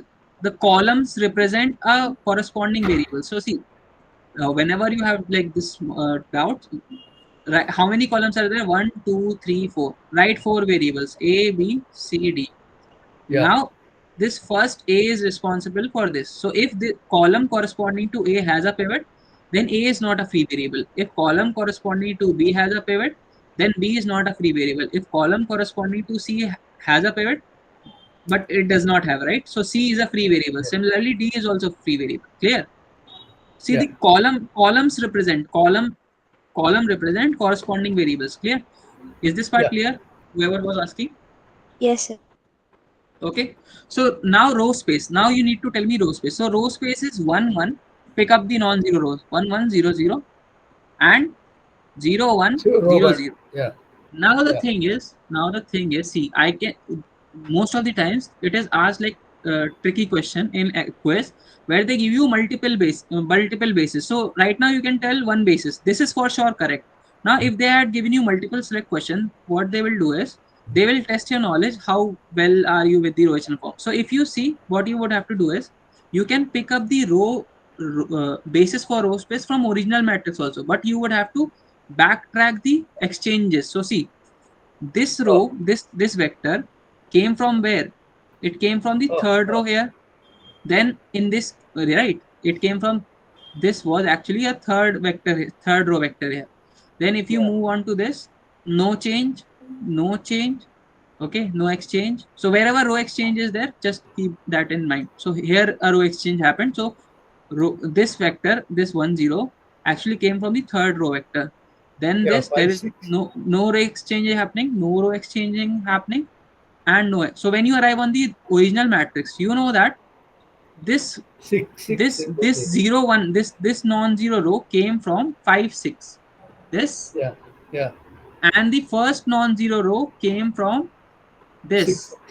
So another row another basis which you can tell is 6, 6, 0, 0. so second is 6600 from the original matrix 5, 6, 0, 0. and 5600. Okay, so this is one row. This is the another. So these two are correct. Clear? Now you can tell me more actually. So you can, but don't be that this much is fine. Okay. Now, but Suppose row exchange is not happen there, then this row space will be the basis. see, bases are never unique. You know that, right? Bases are not unique. Yes. Bases are not unique. There can be multiple bases. But the number of bases is unique, na? No, number of bases is infinite. Number of bases is infinite. Number of elements in basis is unique. Number of elements in a basis is unique. That is, you can see that this also has 2 elements. This also has 2 elements. That will never change. Okay. See, basis is maximal independent set.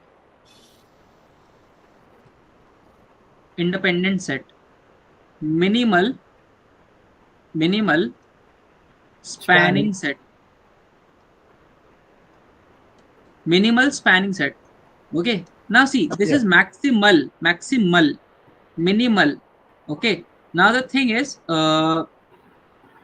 okay, I won't delve that deep because it is Sir, not important. if you don't mind, can you tell what is spanning set, please? Okay, I'll tell Sir, you. I'll explain. what is the basis? Okay, I'll tell you. Okay, I think most of you have not seen lectures at all. Is this the case? I will Yes. explain any, Yeah. but that is not a good habit, right? You should not do that. But anyway, I'll explain. Okay, so bases are not unique. Okay, so you can have multiple bases. Okay, but number of elements in that will always be unique. So suppose, okay, I'll explain you first.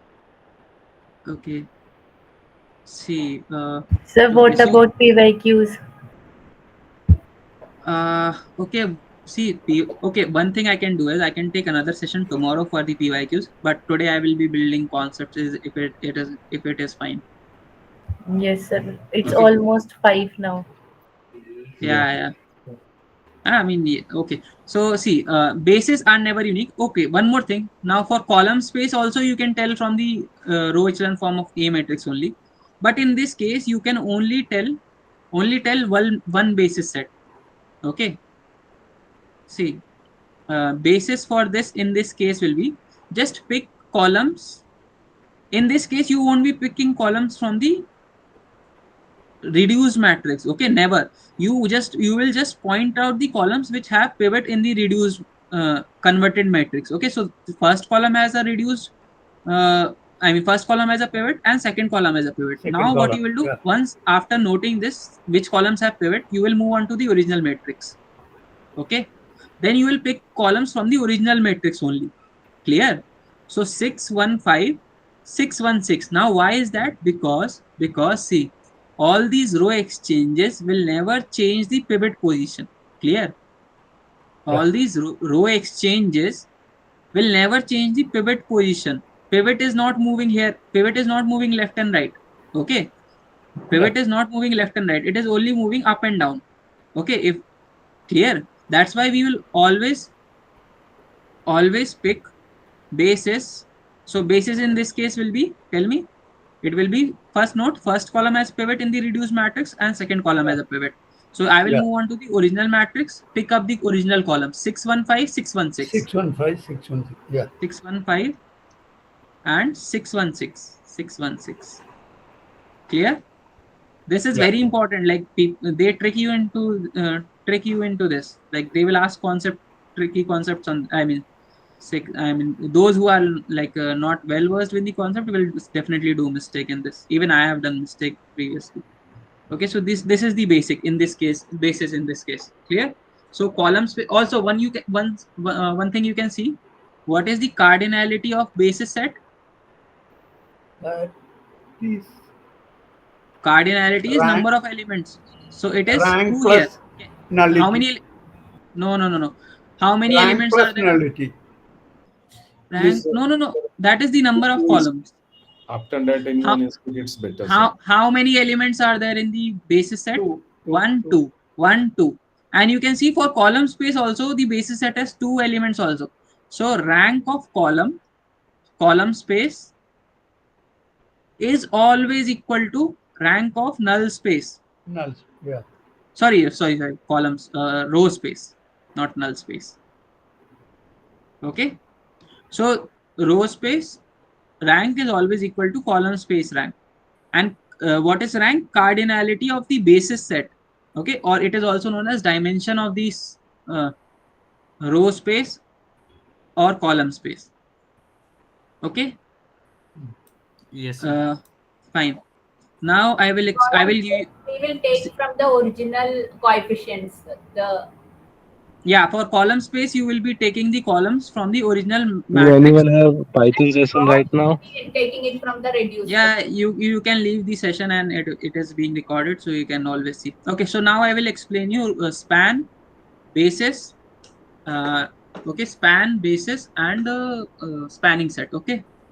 So first of all, you should know that whenever there is some concept, if it is not named after some scientist and some general English word, then you should try to find the meaning of that. Okay, so span means suppose you stretch your hand, then you are spanning your hands, right? Okay, Yeah. so span means like to stretch, to cover as much as you can. Okay, so that is known as span. Now, I'll explain you what does this mean. Suppose, okay, so the best thing you can do is, I'll explain you with a graphical example. This will help you solidify your concept. Suppose you are in R3, right? This is the best uh, geometric space to explain this. So you will understand what I mean, what I say. I mean, do I mean? Okay. So you know that this is X, this is Y, this is Z. First of all, tell me any point on the XY plane. What will be its coordinates? It will be A, B, and a 0 Z coordinate. Yes or no? Yeah. Yes or no? Yes or no? XY plane, yeah. Yes. Okay. What about YZ plane? Will it be 0 Yeah. P, Q? Yes. Yes or no? Yes. Everyone else should also respond. Okay. Now, what about XZ plane. yeah? What about XZ plane? So it would be Zero. V 0 W. Yeah. Right? Yes or Yes. no? Yes. Okay. Yes. Okay. Good. Now, okay. So this is R3. This is known as R3. So there are 3 dimensions. See, 1 axis, 2 axis, 3 axis. So there are 3 axes which are independent of each other. Independent means like if you move along this axis, so you have three degree of freedoms to move. So if you move along X axis only, you won't be changing Z and Y coordinates, right? Yes or no? Yes. Yes. If you suppose Yes. you are here like okay, suppose you are here.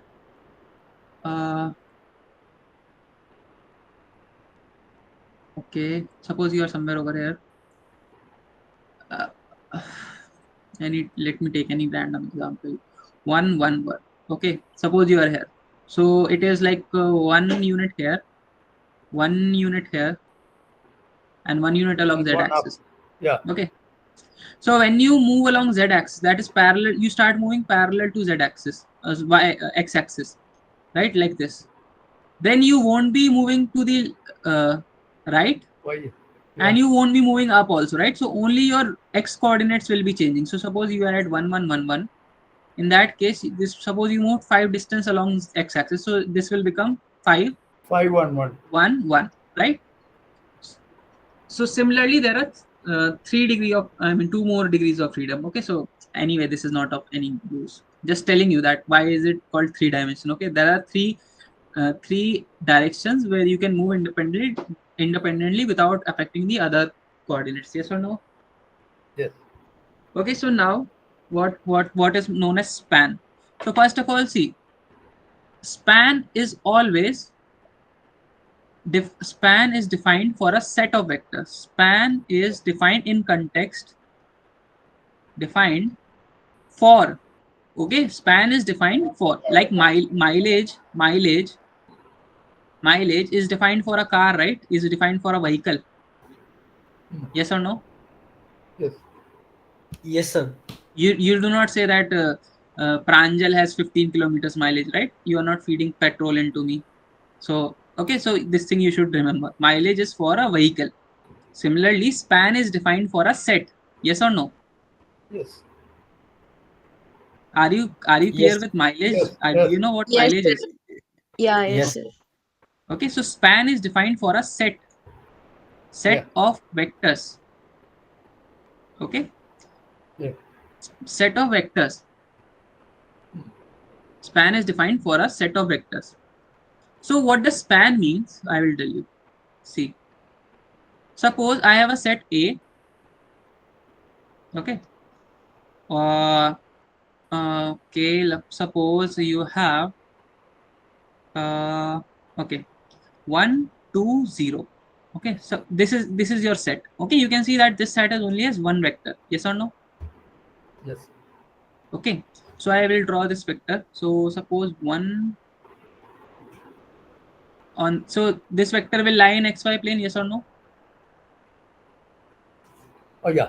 Yes. Okay, now what the span means is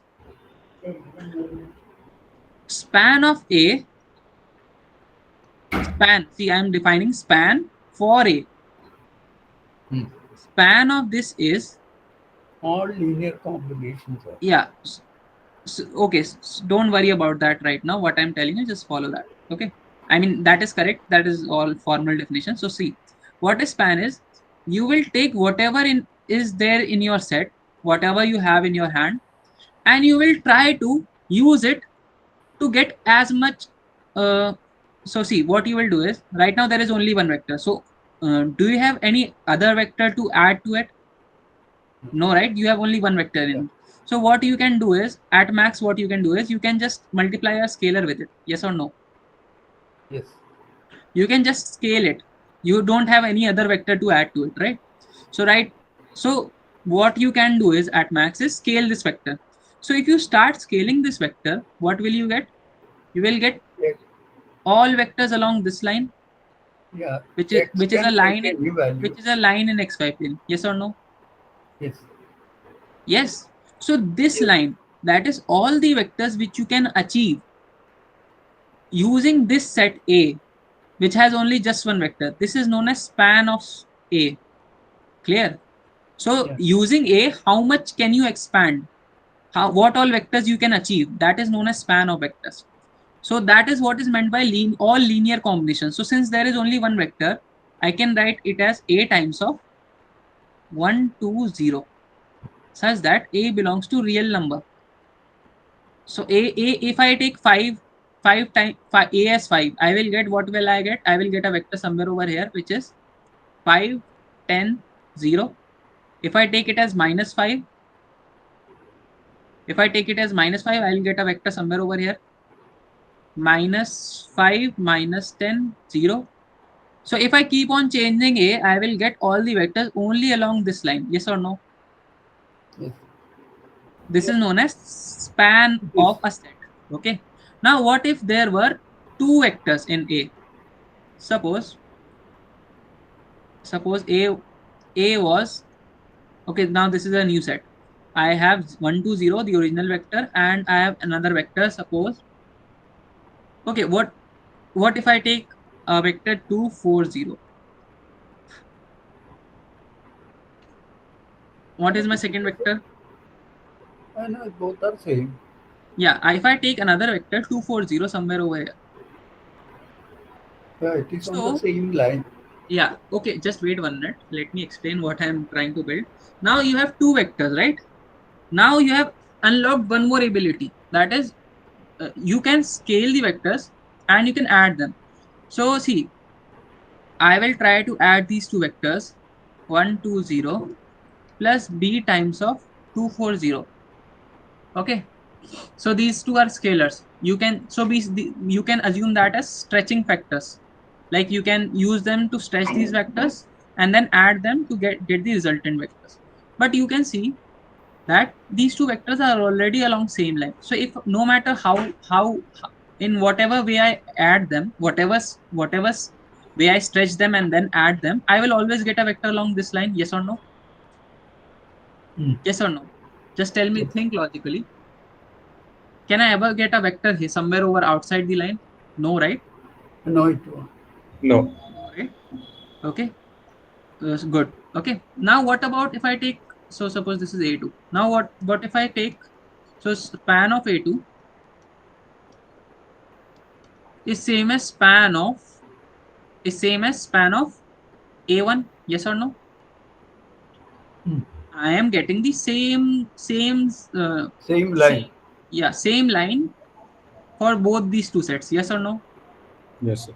That means So now do you remember that? Now do you remember from your maths 2 lectures, there is a result.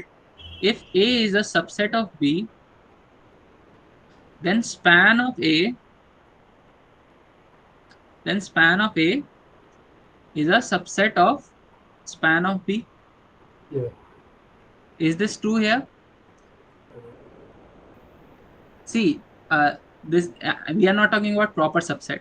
We are just talking about subset. So in this case, they can be both equal also. Yes or no? So is this equality case implying this line? Okay, so just remember this example. I mean, this is a result from the lectures. I mean, if you have seen this, you will remember it. Okay, Let me now. just one point. Span will be the all the points that belongs to Yeah, this. so see, span of A is this. Okay, I should write span of A2 is. So how do we represent all these vectors? How do we represent all these vectors on this line? In case of only one vectors, we had written A here. Yes. A times.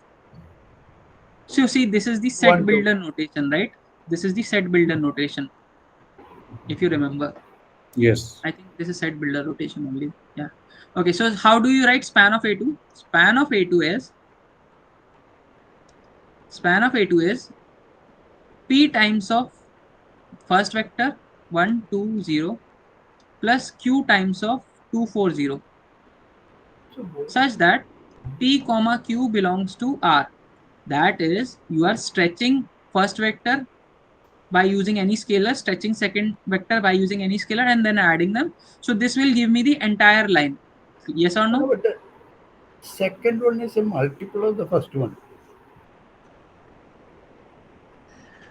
Yeah. So it will be on the same line. Yeah, it is the same line. These two sets are same. I'm just explaining you how do we write a Yeah. span of a set. Okay. Okay. Now, so can you is this part clear? Span of both sets are equal. Yes, sir. Yes. Okay. So this general expression can be written like this: summation of I is equals to 1 to n. So suppose A is a set. A is a general set V1, V2 till Vn. Okay. Suppose there are n vectors. Then span of that A set is, in general sense, you can write it like this. Set, this is set, right? Set. Summation of I is equals to 1 to n AI, Yes. VI, AI belongs to R. Sorry. Element of R. Okay, this is not A working. is an element of R. AI belongs to R. Okay, real line for all I. Yeah. Okay, so this is how we write the span of A for a general set. Okay, now let's get back to our example. Okay, so you can see that okay, one more thing you should notice is after adding one more element to this set, okay, A2 we added this element, right? Apart from this original element, we gained no power to extend our reach. Okay, that is, we were able to obtain the same set of vectors even after adding this vector. Okay, is this part clear? Now suppose in I have a fourth set. Suppose A4 is equals to, I had the first original vector. Now I take a vector. Suppose somewhere over this vector again in xy plane, but -2 -4 0. No, sorry, -240. Otherwise, -2 -40 will again be a multiple, right? Yeah. So -240. Okay, so in this case, this vector, see, the thing is, you can take any vector along the xy plane. It's just that it should not lie on this line. Okay. So if you remember from lectures, for building basis of R3, you start with any vector. Then for adding second vector to this set, you take a vector outside the span of this first vector. Yeah. Then you add that. Then for adding one more vector to R3, because you know that basis of this will have three vectors. For adding third vector, you take a vector outside the span of these two vectors. Yeah. Okay, so that's what we are doing. Clear? Okay. So see, now I took the third vector outside the span of this first vector. So these two are independent. So why? let's see. So see, one more thing you should know is, suppose there are two vectors, A vector and there is another vector B vector. Okay, suppose B vector is here. So from parallelogram law of vector addition, you can shift it, right? You can shift this B vector here parallel to itself, and then I will remove this B vector, and then I can add them. What is the resultant? Resultant is from the tail of the A vector to the head of the B vector. Yes or no? Yes or no? Now see, just notice one thing. If I, so okay, so let's see how that linear combination expression, this expression. But then this, it becomes the plane. Sorry? Will it represent the plane then? Yes, just wait. See, I am trying to build something, right? Just see this. How this this is a linear. This expression is known as a linear combination expression. You must be wondering how this linear combination, at least graphically, is able to achieve every vector, right? So let's see. Suppose, suppose this vector is A. This vector is not this vector. Suppose we have this new set, right? A 4 1 2 0 and -2 -2 4 0. Okay, suppose these are two vectors. A is this A and this is B. You know that these two are linearly independent. That is, they don't lie along the same line. So that's why I've drawn it B like this. Okay. Now when what is resultant? Resultant is A plus B. Okay, right now it is this. Now see, in front of A and B, there are P and Q, right? P and Q. P and Q, right? Yeah. Now what does this P and Q do? If I suppose if I take P as 5, in this case A will become 5 times of its original length, right? So this is 5 times of A. So can you see that it is helping to stretch A? Yes. Now see. Now see, the thing is, my resultant vector was here. So on adding A and B, when I had taken P as 1 and B as 1, I was getting this vector somewhere over here. Now, okay, let me draw it on like, suppose I am drawing the top view of XY plane, okay? Suppose I'm drawing the top view of XY plane. You are seeing it from the top. Clear? Yeah. X, Y. Okay. Now, okay, suppose instead of these two examples, I took some simple example like 100. Okay. So 100 is along the x line, x-axis, right? Yes or no? Yes. And I took 110. Clear? Yeah. Okay. 110 lies somewhere over here.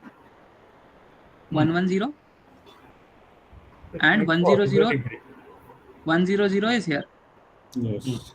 Now when you add these two, first of all, I will shift it parallelly to itself. Okay. So what? Okay, just add these two. You can directly tell what you will get. 210, right? 210. So somewhere over here. So if I shift it parallelly to itself, I will get this. Okay. So I will just remove this and I will add this. So what is the resultant? 210. Yeah. Okay. So I've shifted. Okay, let me draw the original also. 110. 110. Okay, so when I shifted it parallel to itself and added it, I get 210. Now see. Now if I write, so see, this is our original form, right? P times A plus Q times of B, where P comma Q belongs to R. Yes or no? Yes. This is the span, right? Now suppose I take 5 P as 5. Here it was 1. P is equals to 1. Q is equals to 1. Okay, in this case. Now if I take 5 times of A, that is I am stretching A by 5 times. Yes. A will come somewhere over here. Yes. Yeah. Okay, so this has become 5 times of 0 0. Then Q suppose I am taking as 1 only. So so in this case it will be so this is my R1. Yeah. So this is resultant 1. Now where will my resultant 2 be? Here. Yeah, resultant changes the position. Yeah. So see, can you see that I went from here, a point here, to a point here? Okay, but they lie on this line. Okay, so Sir, I was able to. What? Go on. Sorry, sir. is resultant to did you what did you guess that, sir, or okay? So see, just add them 5 times of. So this is P, this is Q. Q I have taken as 1. Okay. Yeah. So can you see that? Okay, what is resultant to? Resultant to is 5 1 0. It's in Is it? two-dimension plane, right? Yeah, we are in X, we are in Z, X, Y, Z, we are in XY plane. R3, we are seeing it from top. That is, So uh, XY plane. so this is the Z axis. Okay, we are seeing from the top view. Clear? Yeah. Okay, so can you see that when I took this linear combination for R1, it was A plus B. Okay, it was this, right? That is P was 1, Q was 1. So I got vector here. Now when I stretched A, that is I put P value as 5 and Q I stayed as 1. I got a vector over here. So can you see that I moved along the y axis? Sorry, x axis. Yeah. Can you see that I was able to get a vector here? Yes. Yes. Yes. Okay. Yes. Yeah. Good. Now what if I were to like take a, okay, let's take a third combination, 5 times of A plus uh 2 times of wait, let me think, okay, minus 2 minus 1 times of B. Okay. uh okay, just wait 1 second. Yeah, okay, so minus 1 times of B, so 5A will remain here. Now where will minus B be? Now it comes to the So bottom of the. first of all, let's draw minus B. Where is minus B? Minus B is somewhere over here, Yeah. opposite to this. Minus 1, Yes. minus 1, 0, right? Now I will shift it parallelly. So this is the head of 5A. This is the Yes. head of 5A, right? This is Yes. 5A. Yeah. Okay. Now if I shift it parallelly to itself, I will get a vector over here. Yes or no? Yes. Yeah. Okay, I will shift it parallelly, like here. Okay. Now if I draw the resultant, That. Yeah. okay,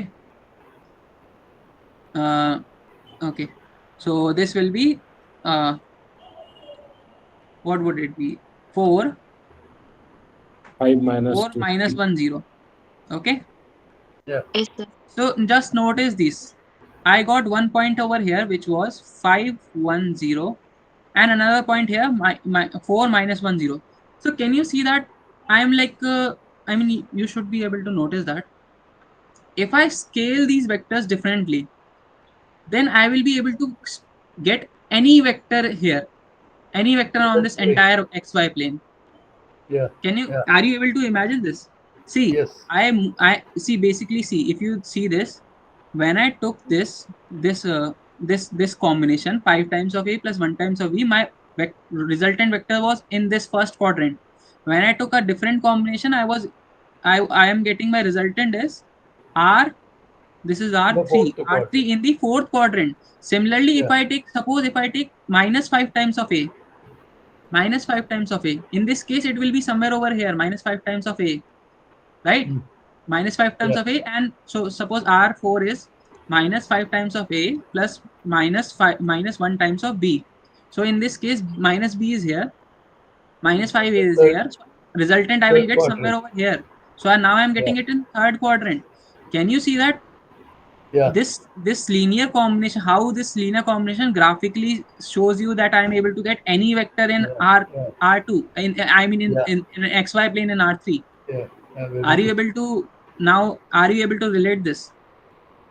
Yeah. We can visualize. Yeah. Now what if I took minus 5 times of A plus 1 times of B? In that case, I will get a vector over here, Second quadrant. second quadrant. So can you see I am able to like get any vector anywhere in this XY plane? Yes. Yes, sir. We So can get. can you say that span of this set A4? What is the span of A4? What is set of all vectors which I can get from spanning this A4. Is it the XY plane? Yeah, it represents XY plane. Clear? Now Yeah. just tell me this. We are still in R3, right? Non-zero rows of this. We are seeing it. We are in R3. We are seeing the top view. Now, can I ever move out of the XY plane? Yeah, we have to give Z value. See, no matter how I add these two vectors, I am never going to move out of the XY plane. So I need to add a third vector, which is not in the XY plane. That is, it has a non-zero coordinate, right? So this span of this is XY plane. So I need a third vector out of the XY plane. Yeah. Okay, so I hope you are getting this. Yeah. How many of you are able to understand this now well? Yes, sir. Yeah. Okay, so span of A4 is XY plane. XY plane. Now what if I took this this set A5 as 1 0 0 1 1 0 and 2 1 0? What is span of this? That will be XY plane. Yeah, again, right? Span of A5 is XY plane. Again, no difference, because I again took a vector in XY plane only. So getting this? Are you getting this? Now, okay. Okay, fine. Okay.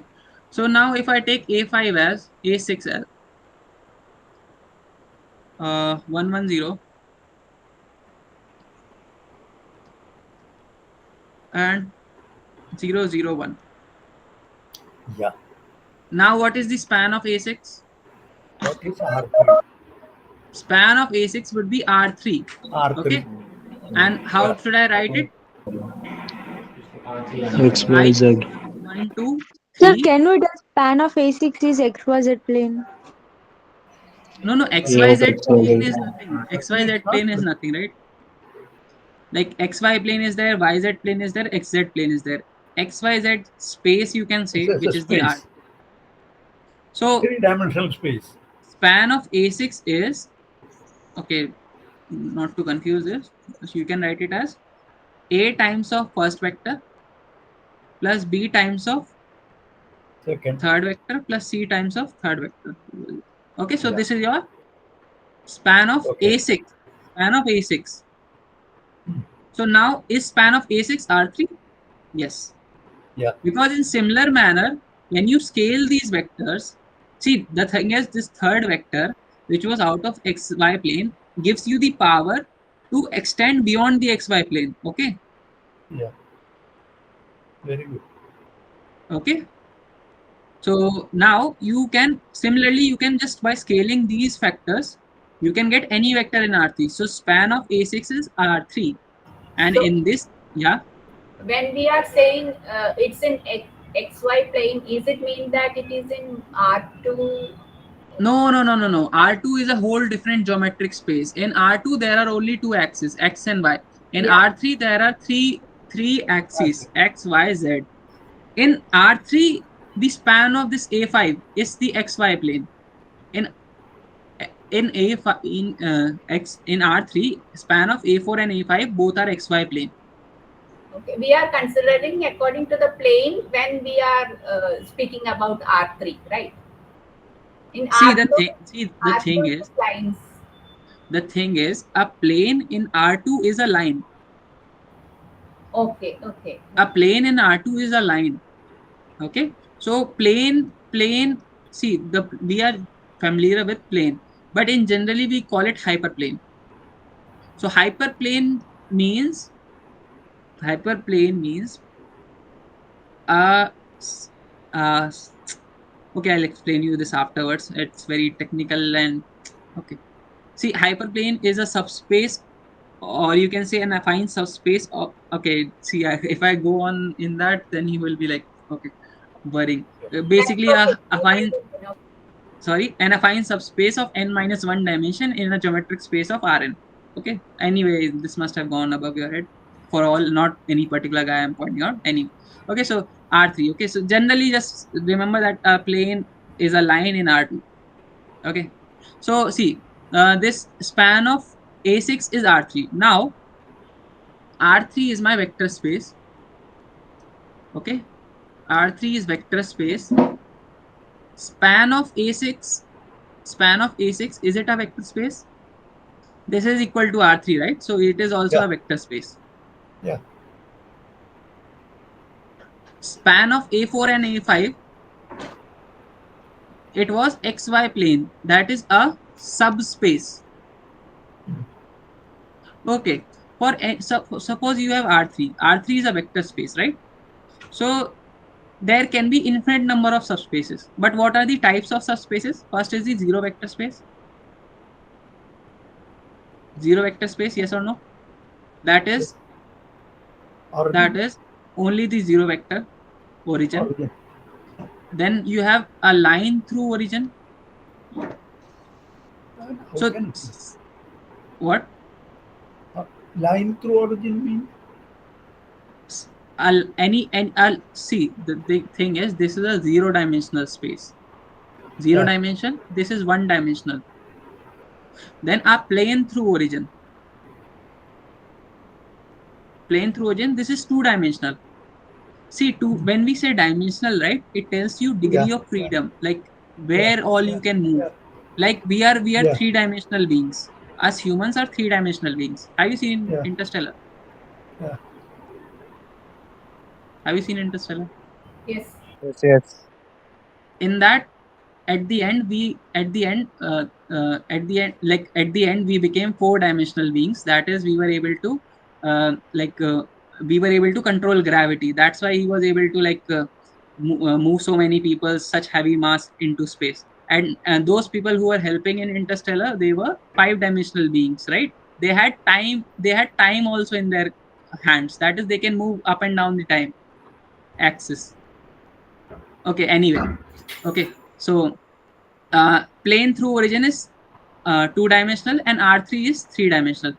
Okay, so zero vector space and R3. So these all are subspaces. Okay, these all are subspaces of R3. Now this zero vector space and the R3 itself, they are known as trivial subspaces. Like how does this come? Suppose you have a set 1, 2, 3, 1, 2. Then you know what are the subsets?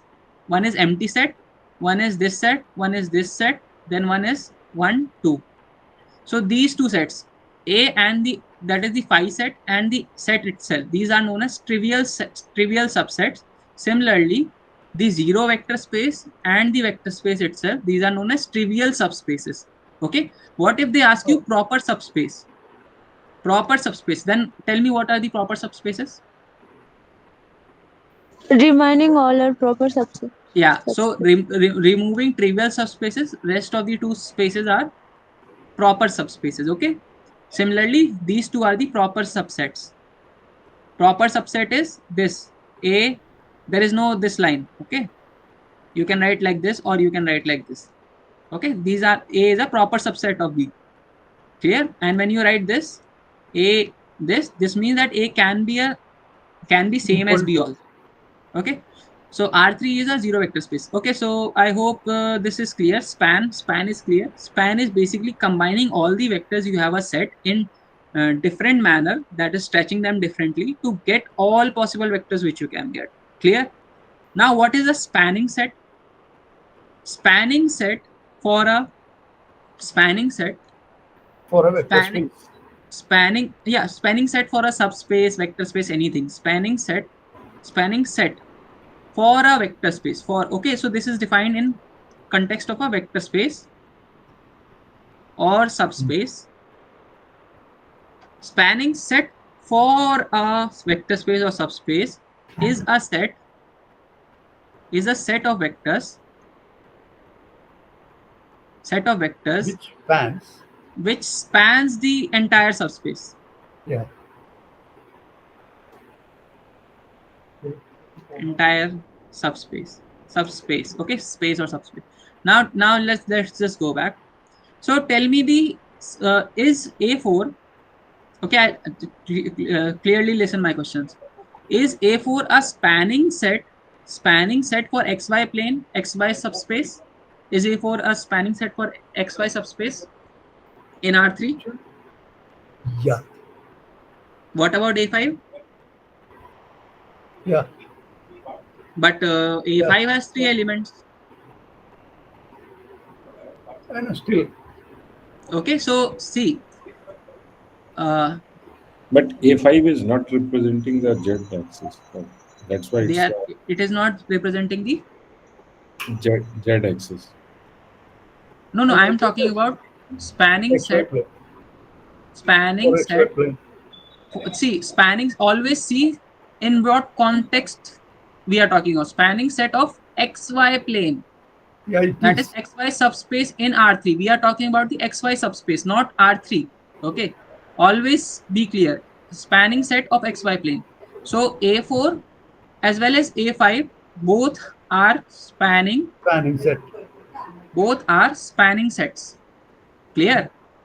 Yeah. So this tells you that spanning sets are also not unique, right? Yeah.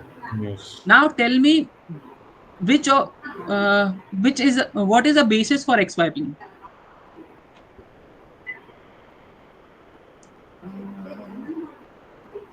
Which of them is a basis? Always remember. Yeah. What?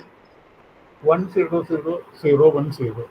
Just tell me A4, A4, A5 or A4 or A5 both. A4 and A5 both. No. See, when we talk about basis, it has to be minimal A4. spanning set. A4. Minimal spanning set. A set with minimal number of elements that can That is span. That is minimal that spanning set. So that is that only is A4. A4. Okay. See, minimal means least number of elements you can accumulate, which can do the same thing for whatever context we are talking about. So A4 is set with two vectors, which is able Yeah. to achieve the same result we can with A5. But if we remove one more element, then we won't be able to achieve it, right? So A4 is the basis.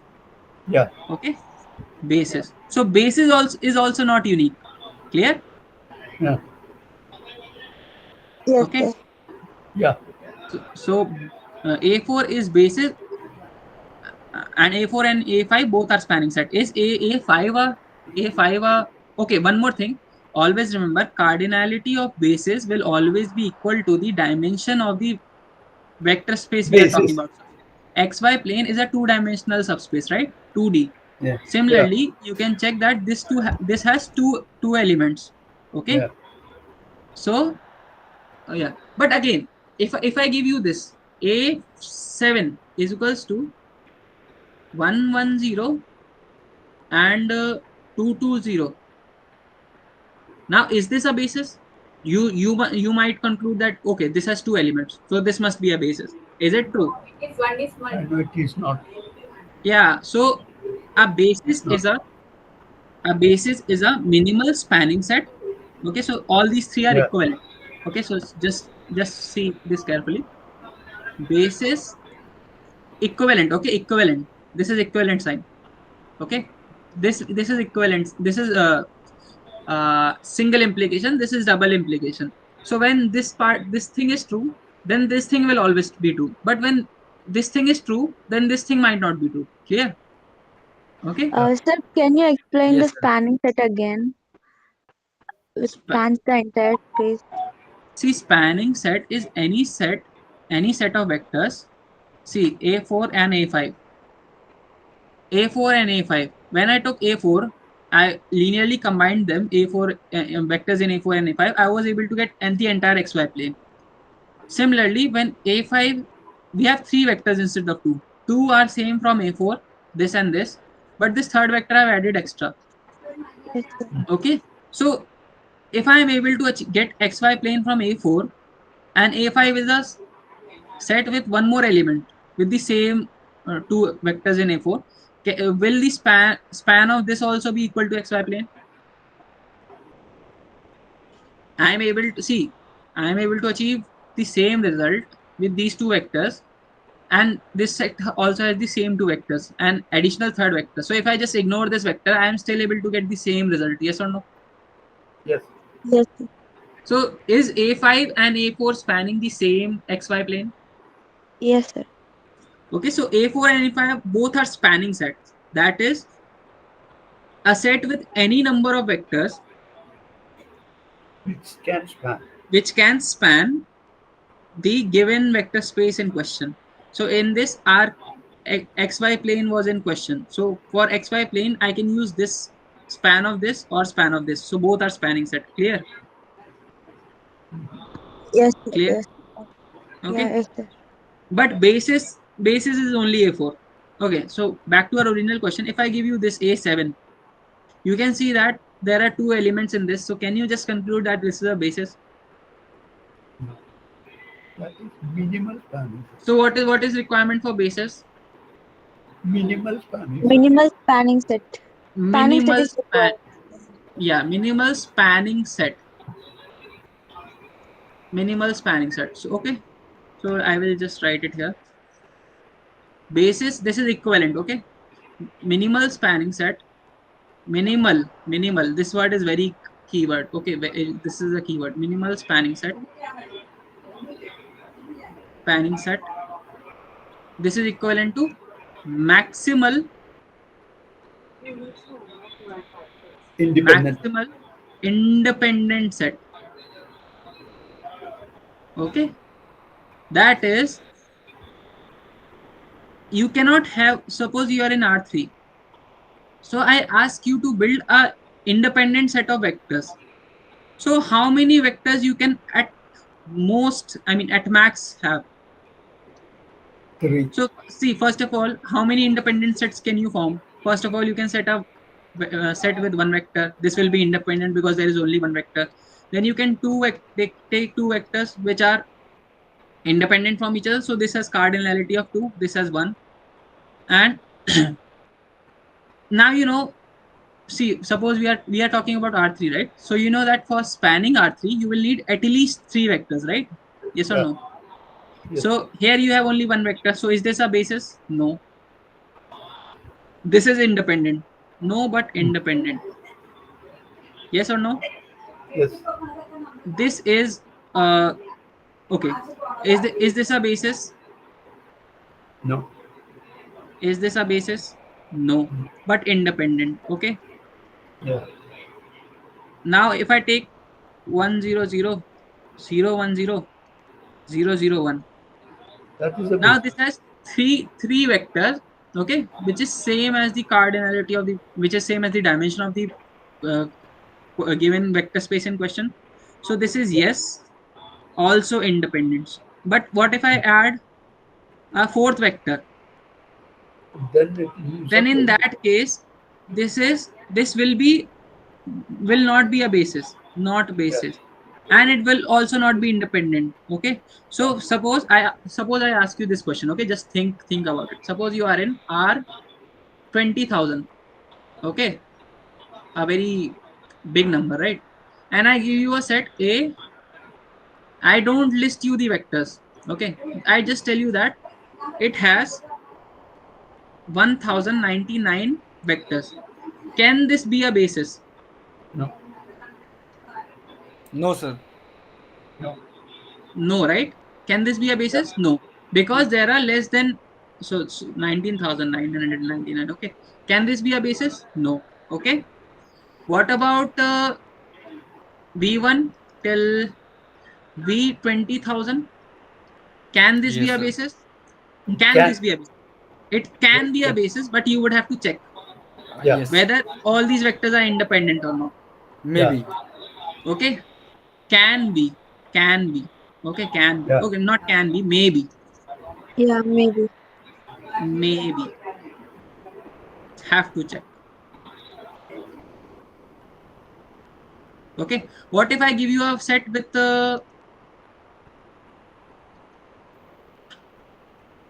20,001 vectors? Can this be a basis? No. Never, because this has 20. This has one I, vector. I mean more yeah. than 20,000. Okay, so this can be never. Okay, so are you getting this? Maybe Yes. this cannot be a basis. This can be. Okay, can this be a spanning set? Yeah, can. It can. Can it be a spanning set? Maybe. Yeah. Okay. To become a basis, the vector should be the same, right, sir? The Sorry. same number of, to become a basis, the vectors, the same number of vectors should be there, right, sir? Yeah. To see, first condition is whenever you are given a set, all and you are talking about suppose R10, and I give you a set with 10 vectors, with 9 vectors. Then you should first check whether it has 10 vectors or not. If it has 9 vectors, then it cannot be a basis. Okay, and it Yeah. cannot be a spanning set also. Okay, Yeah. so can this be a okay? Can this be a spanning set? No. No. No. Okay, so if number of vectors are less than the dimension of the given geometric Vector space space. in question, then it cannot be a basis and cannot be a spanning set. If there are equal number of this, then have to check. Okay, Yeah, it if there are can. more than that, then also if there are No. more than that, then never a basis but can be a spanning set. Yeah. So you have to check. Have to check. Okay, clear? Yeah. This should be very clear now, right? Yeah. Okay, so I have covered spanning. Okay, so can you see that maximal independent set? So maximal independent set is basically the set with most number of vectors which you can build for a geometric space, which is also the basis, is 20,000. Okay, Yeah. in this case. So basis is clear, spanning set is clear. So what is spanning set defined in context of? It is defined in context of a vector space. Yes or no? Spanning set is of a vector space. Okay. Yeah. So if I have a set which spans the entire vector space, then I say that that set is spanning set. What is span of a set? Span of a set is defined in context of a set. Yes or no? Yeah. Clear? Now, okay, let me think any other concept is left or not. Okay, so I hope you are able to visualize how linear combinations actually result in all possible vectors which you can get from this diagram. Were you able to understand? Yeah. Yeah. Yeah. Okay, now, okay, span I have completed, basis I have completed. Now, okay. Span set. Yeah, now independence and dependence of vectors.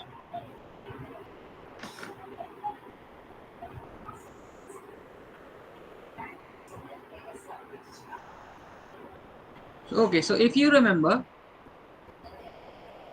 again you are given a set E1 till Bn. Now I say that this is an independent set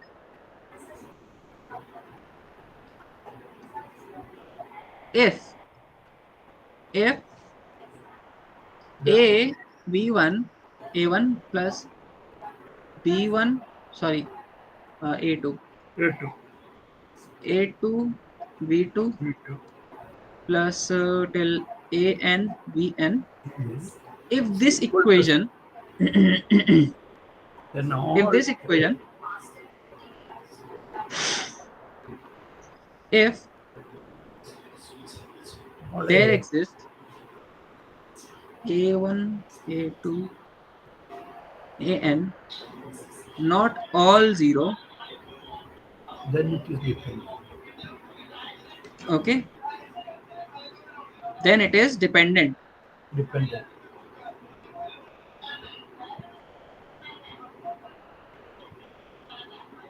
If only 0 0 0 0 is the possible case, then this implies independent. So what you have to do is you have to try to solve this equation, and if you find that I can find A1 A2 and AN a tuple of such values which are not all 0, then I can say that this is a dependent set of vectors. Yeah. And if they are all 0, then I can say independent set of vectors. Now I will show you how this equation is actually equivalent to a homogeneous system of equations. Clear? Okay, so see, okay, so just tell me if I can write this like this. can I write this equation as this? Okay, v1, v2. Okay, suppose these are not vectors. Okay, right now just assume that these are some scalars, v1, v2 till vn. Okay, this is a row vector, and if I write it like this, a1, a2, then an, is this a dot product? Yeah. Okay, if I write it like this is a dot product, yes or no? Yeah. Yeah. a1 v1 plus, see, right, you do it like this, right? a1 into v1 plus a2 into a2. Is that the same equation? Yeah, it is. Yes, yes. Now tell me, is this a matrix A? Because these were actually vectors, right? So is this a matrix A matrix, and this is a x vector, and this is a zero vector. So this is actually a homogeneous system of equation. So if this homogeneous system, you know that homogeneous system always have a solution, yes or no? Yes. So this is actually the trivial solution. Yes or no? Yes. This is the non-trivial solution, that is infinite some solution from infinite number of solutions. Clear? Yes or no? Yes. So if I give you a set of vectors, suppose 1 2 3 0 1 0 0 0 1 and 1 0 0. So first of all, tell me, is this a dependent set? Okay, don't use this, and tell me, don't use this logic, and tell me, is this an independent set? So you can see all my vectors belong to R3. Now I will give you a hint. You have to use some property of basis to tell me whether this set is dependent or independent. It is dependent. It is Dependent. okay. Anyone else? Yes, sir, dependent. Why? Okay. One is there. Because there are 4 numbers. Okay, And, just tell me why, like how, what is basis? What does basis definition tell you?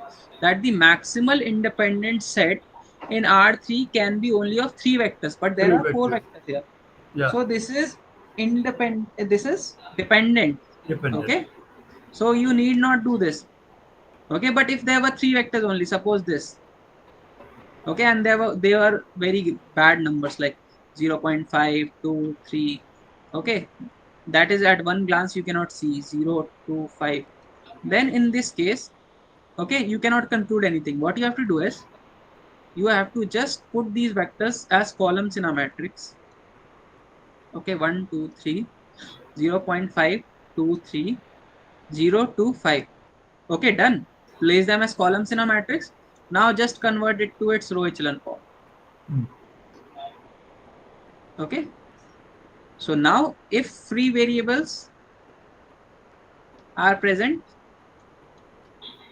this implies dependent. Yeah. If no free variables, this implies independent. Clear? Okay, is this part clear? Yeah. So I hope you are able to relate that this equation is nothing but a homogeneous system of equation.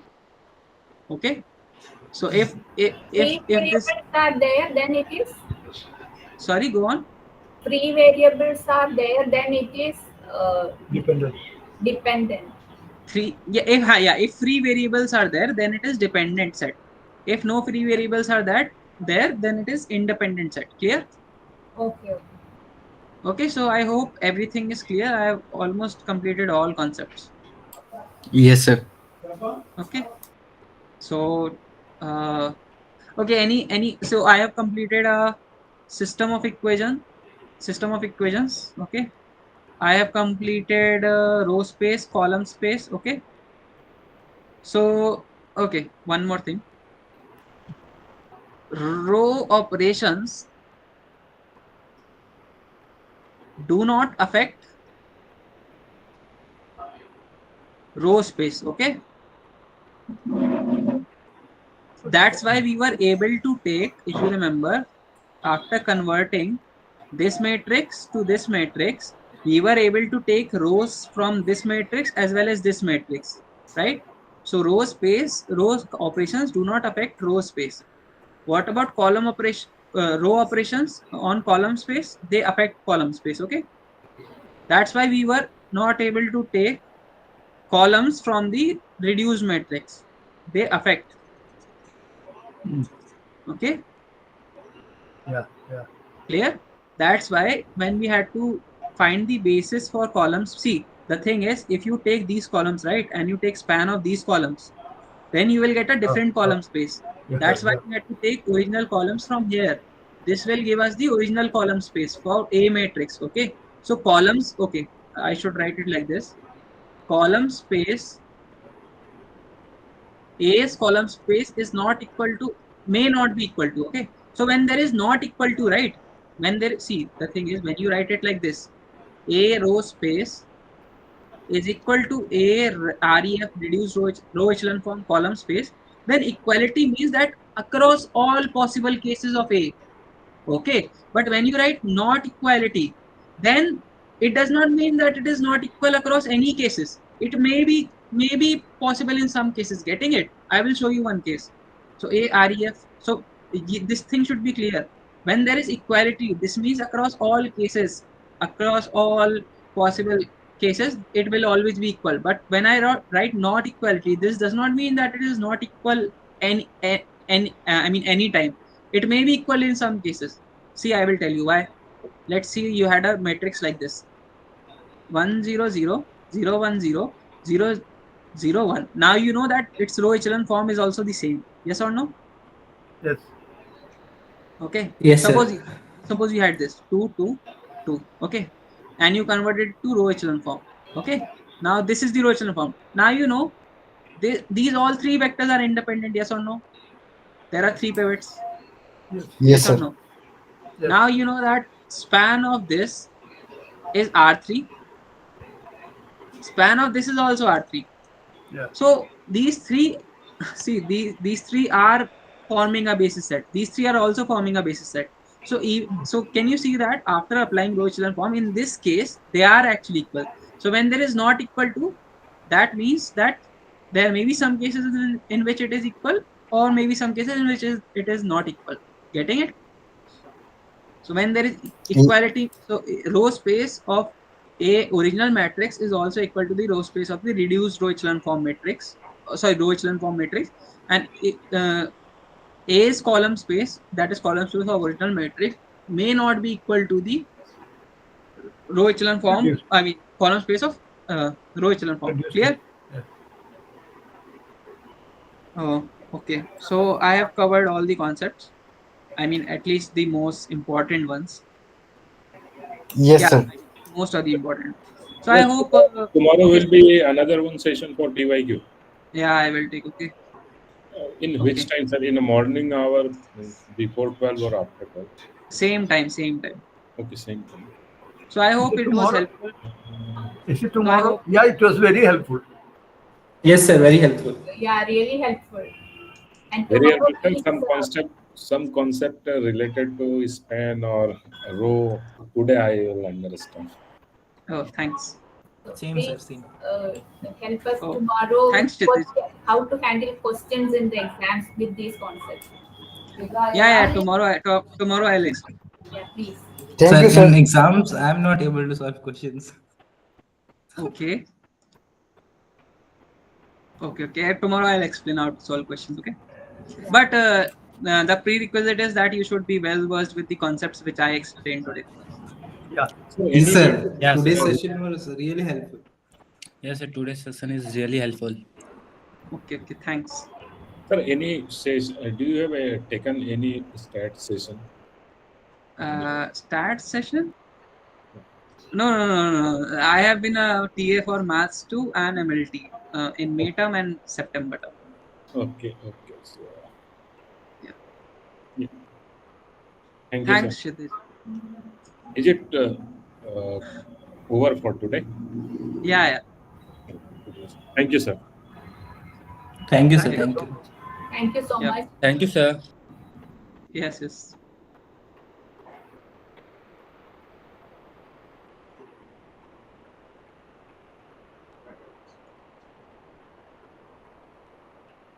Sir, if you don't mind, can you explain just vector space and subspace? Vector space and subspace. Okay. Yeah, because they just follow some axioms, right, sir? Closure under addition, something. Okay. Okay. Yeah. Okay. Okay.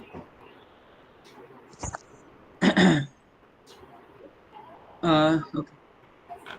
So see, first of all, vector space is basically a set of objects. You can say, in general, you can say objects because it need not be vectors always. It can be a set of matrices also. Okay.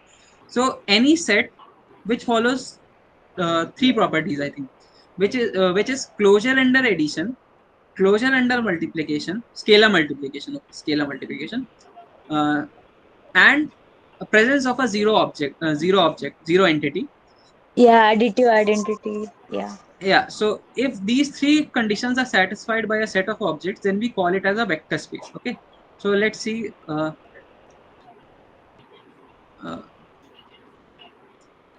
so let's see an example. Okay. So suppose you have okay.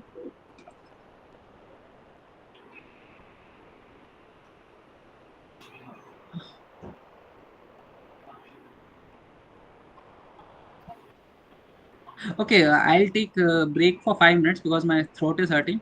Okay, then I will explain. If it is fine with you, then I can Yes, take sir, it after. absolutely, absolutely. Yeah. Okay. Okay. Just then stay in the mid till then.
Okay. Hello. Yeah, yes, sir. Okay. So Sir, I have one more doubt, a small doubt. Can we use this method for finding unique and consistent and non-consistent solutions? Like rank of A equals to rank of AB equals to R equals to N. So then it becomes unique solution. And rank of A equals to rank of AB less than N. So it becomes infinite solution and consistent for finding unique and infinite. In augmented matrix, sir. AB is augmented matrix. Can we use this method to find? which method you are talking about? Not in this course, sir. Actually, I had completed my matrices in last sem, like in my offline college sem one. So there they have teach this method, sir. So they have taught this method. Taught, yeah. So I'm not able to get. Can you like write or something like what yeah, you are yeah. I talking will about? write in chat box. Okay. Okay. First, I'll explain the yeah, vector space, right? Sir, but chat isn't available at this time. Okay, you can mail it. Or else I will tell, sir, rank of A equals to rank of AB equals to N, where N is Rank number of of unknowns. Yeah. rank Rank of of A A is equals to equals to rank of AB, which is augmented matrix, rank which of is equal. AB. Yeah. AB is augmented matrix, sir. Like, yeah. Okay. And equals to N. N is number of unknowns. So in that case, it becomes unique solution. It is consistent and unique. And uh, if rank of A equals to rank of AB less than N, then it becomes infinite number of solutions. Uh, okay, rank of AB less than n. This means Yeah, infinite number infinite of solutions. solution. Yeah, Rank if of rank of AB. A, yeah, if rank of A not equals to rank of AB, then it is no solution. Okay, let's see.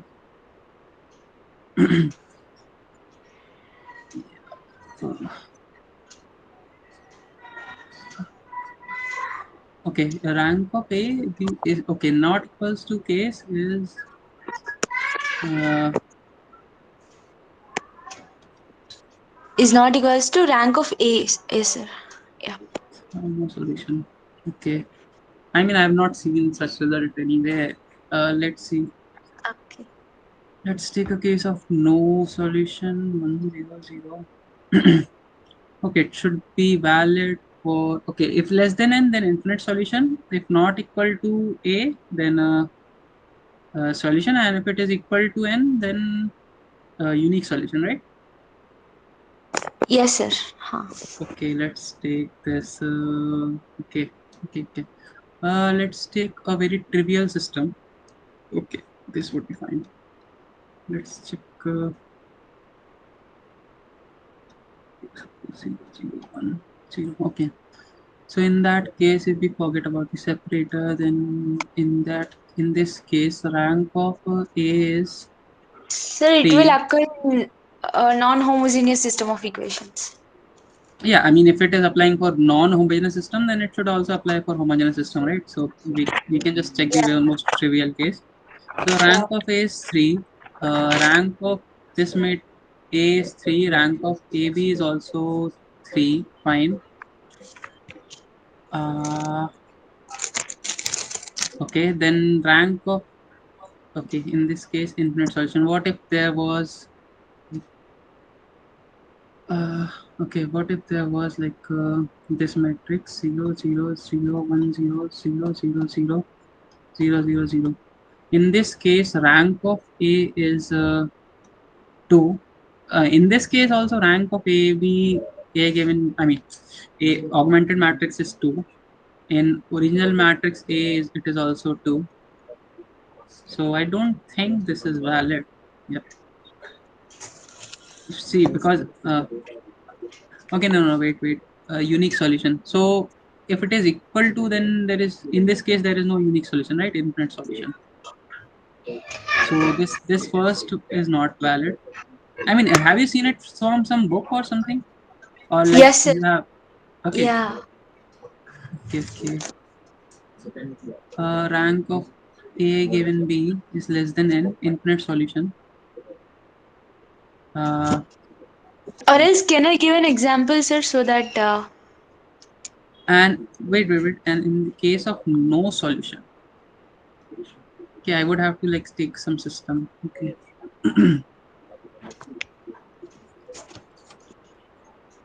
sir, I have an example with me, sir. Can I give? Okay, yeah.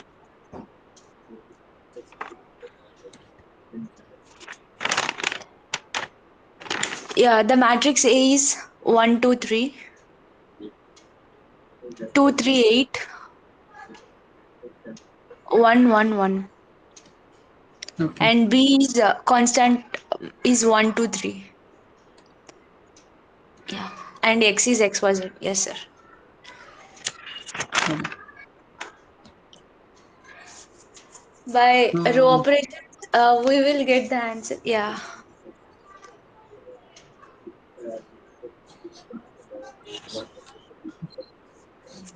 But here in this case, they have just done the first element is 1, sir. That's it. And the remaining elements and upper triangular is 0, sir. They have made the upper triangular is 0 and the first element is 1. And it will not follow REF. okay, Like just wait reduce 1 the minute. yeah.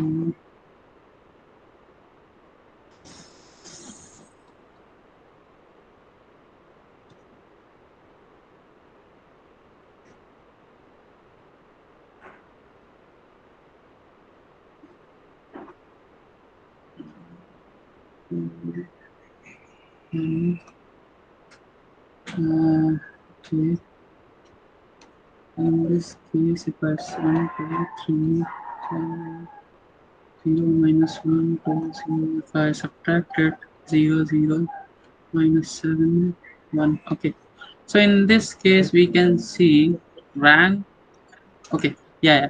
So, no. It's rank of A given B, I mean, augmented matrix is 3.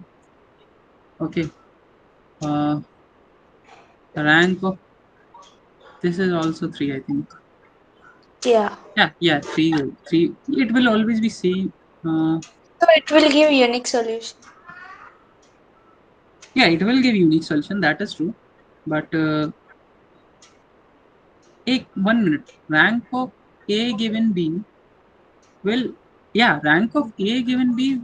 Sorry, A of this augmented matrix will always be equal to rank of A. It can never change, right?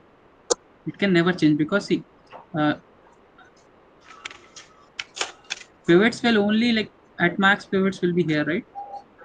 No. Yeah. Wait. There can be one case. Yeah, in case of inconsistency, 1, 2, Yeah, that 3, means no solution. 1, Yeah. 0, 0, minus 1, 2. Suppose this was 0, 0, 0, 1. In this case, rank of this is 3, but rank of A is 2. So 2 is less than 3. In this case, it is inconsistent solution. Yeah. Inconsistent case. So I think this should be inconsistent. And in all other cases, it will always be equal. Yeah. Yes, sir. They will equal, but it is less than unknown, sir. So that we can tell it is an infinite number of solution. Less than XYZ. That means yeah, unknowns. okay. So See if okay. See, inconsistent means that rank of A is less than rank of A, B, and sir, inconsistence means rank of A not equals to rank of AB, sir.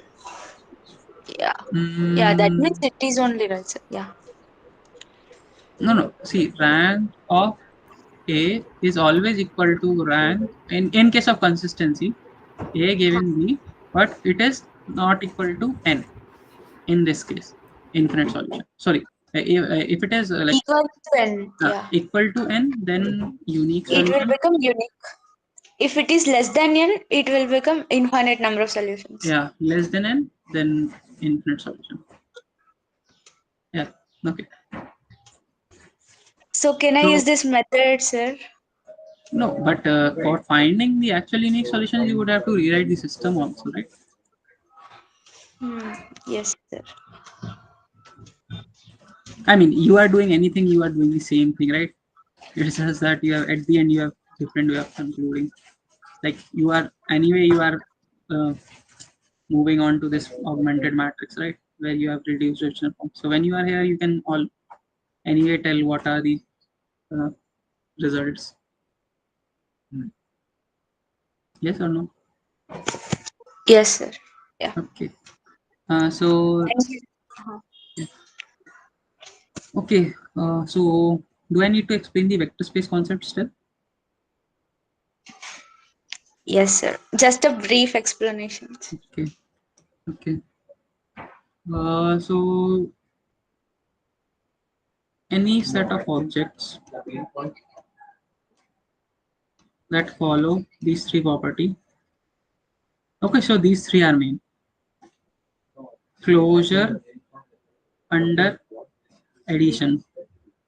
This means that if I take any two objects from this set, if I add them, I'll get a third object, and this third object should also belong to the same set. Okay, then this is known as closure under addition.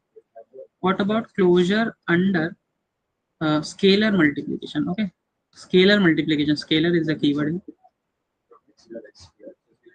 So closure under scalar multiplication means that if you use a scalar and you scale the an object from this set and you scale it by some scalar number where a belongs to real number, then you will get a resultant vector, and this vector should also belong to this set. Clear? So that is known as closure under scalar multiplication.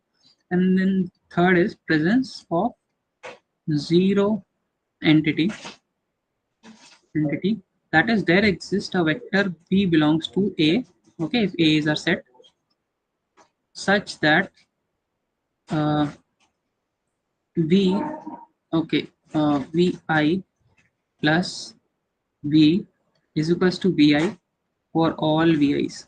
Okay, that is, on adding it to the vector, you will get the same vector. So that is known as the presence of zero entity. So let's take an example, and not a vector one. Let's take an example of yeah, matrices. Okay, let's take an example of matrices. Okay, let's write it technically.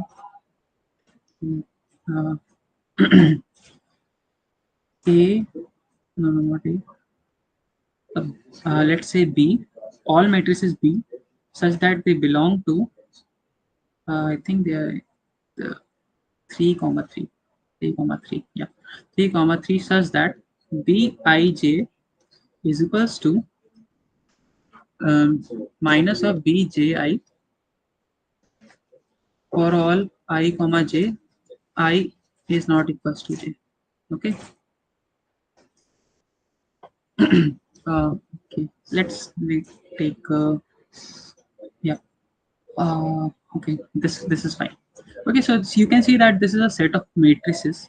Okay, which is again, this is a subset of all real 3x3 matrices. Okay, this M3 cross 3 means I think it's R3 cross 3, I don't remember.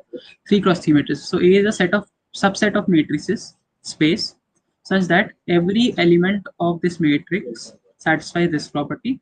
So if I wanted to write it differently, it would be like this, directly writing the matrix instance, I mean a general element. So this would be A, B, C.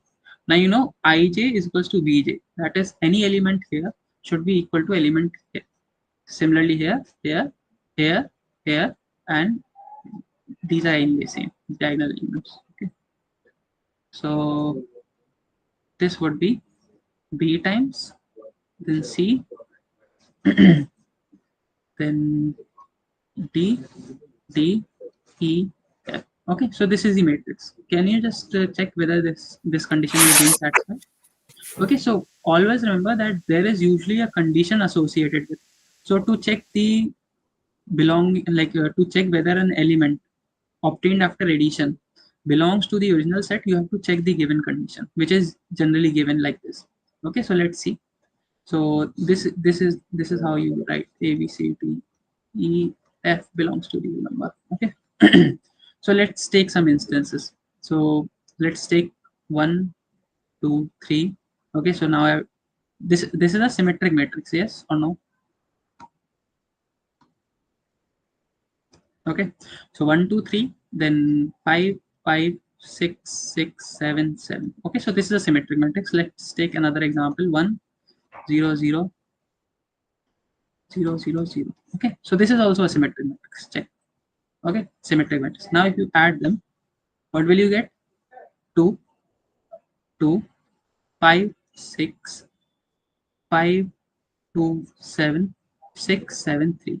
Now I have got this is the resultant matrix. Okay, now I have to check whether this resultant matrix belongs to my original set or not. Okay, so let's check. So what is the condition? This is the condition. Aij should be equal to Bji. Okay, so okay, this is I is this. I represents the row, J represents the column. Okay. So you can check 5 is equal to 5, 6 is equal to 6, 7 is equal to 7. So that is the resultant matrix is still a symmetric matrix. So this belongs to my original set. Yes or no? Hello?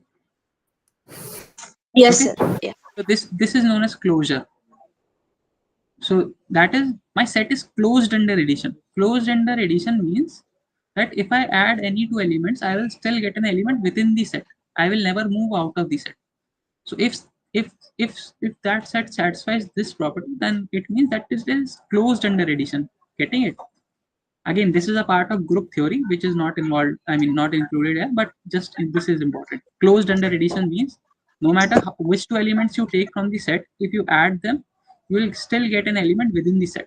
Clear? That is known as closed under addition. What Yeah, about yes. closed? What about closed under scalar multiplication? That is, if you take a scalar and you multiply, suppose you take 5 and you multiply this original matrix instance from this set 1, 5, 6, 5, 2, 7, 6, 7, 3.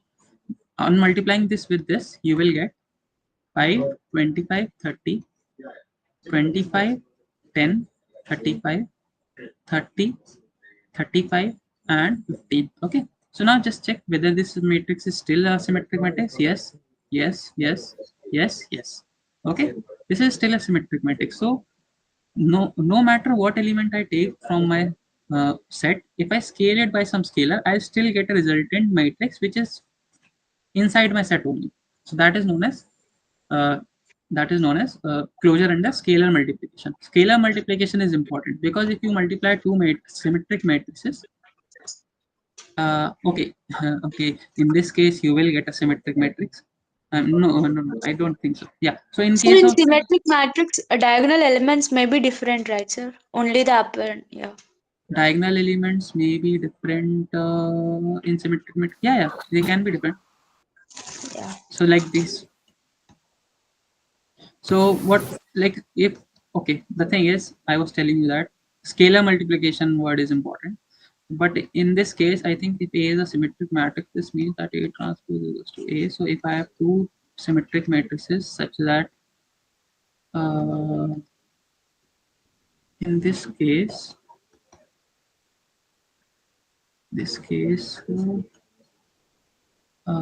B, A. Yeah, see, in this case, AB transpose should be equal to AB, right? But here it is not, because matrix multiplication do not come up. So AB transpose is not equal to AB. It's equal to BA. Clear? So matrix multiplication is not closed. Scalar multiplication of a matrix is closed. Okay. So scalar multiplication is important. Okay. Then presence of a zero element. So tell me, is there a zero element? So what you need to do is to check that property, you will assume a matrix M plus you will take any matrix 2, 5, 6, 5, 2, 7, 6, 7, 3. Now I know adding this 0 matrix should result in same matrix, yes or no? Same this matrix. Yeah. 5, 7, 6, 7, 3. So now I can just transfer it here, subtract it, and I will get my M matrix. So that will be 0, 0, 0, 0, 0, 0. Now I need to check whether this matrix belongs to my original set. Okay, that is if this is a symmetric matrix also. So is this? Yes, yes, yes, yes, yes, yes. Yes or no? It is. It is a symmetric matrix. Yes. Yes. So this is also closed. I mean, this a zero element is also present. So this is an example of a vector space. Clear? Yes, sir. Okay. Anything else? Subspace is only Oh, just property. see, this was actually a subspace. This was a subspace of a matrix space of all real 3x3 matrices. So symmetric matrices is a subspace of real matrices. Clear? See, yes, like in R3, you have R3, then any line through the origin is a subspace, because if you add a vector here and you add a vector here, you will get a third vector on this line only, right? So that is and if you scale this vector, no matter how, you will get a third, you will get the vector on this line only. So this is an example of subspace. Okay. What about xy plane? If I take a vector in xy plane and take another vector in xy plane, I will get another vector in xy plane only. So that is an xy plane is an example of subspace. Okay, is this part clear? Only the symmetric is considered a subspace, or No, there are many symmetric. Then there is skew symmetric is also a okay. Okay. yeah. Thank you so There are much, sir. yeah, Yeah. sure. Okay. Anyone else? Anything? Sir, can you take a contradicting example of not a vector subspace? Yeah, sure.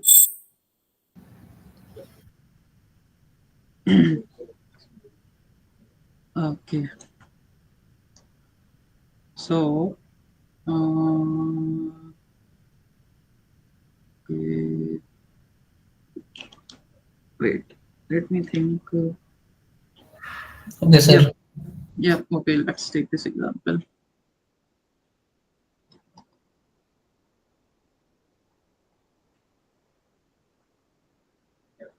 Okay.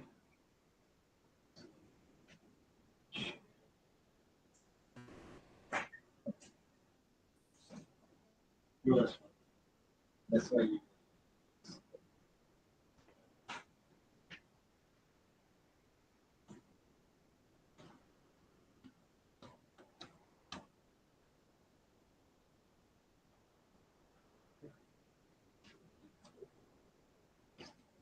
Okay, so is this a subspace?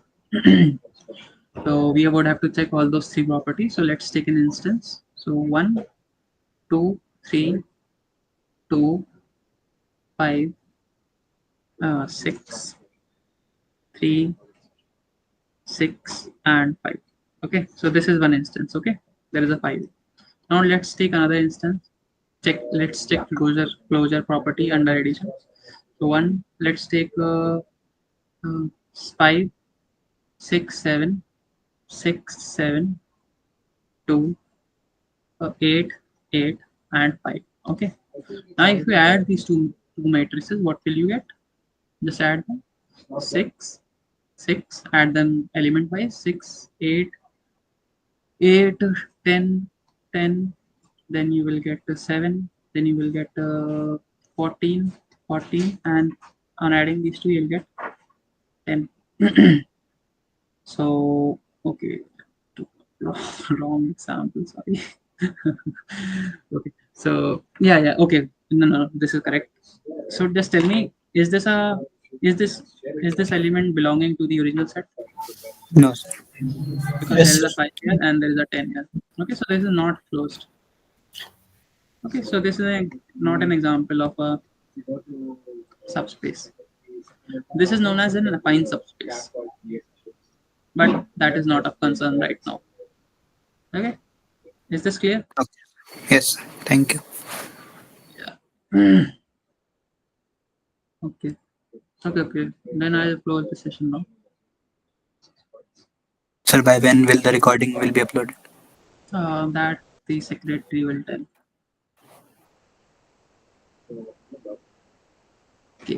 Okay. Oh, there is a pinned message, right?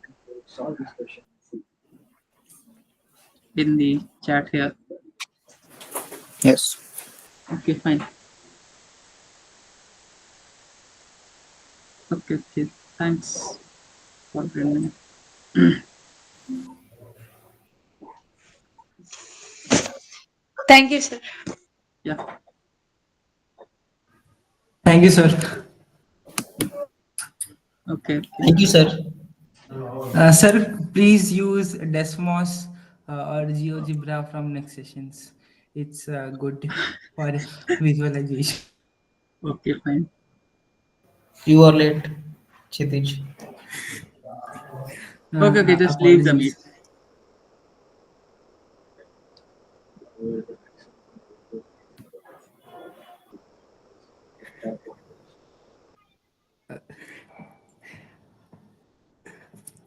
Apologies. Avjit, are you prepared? No, man.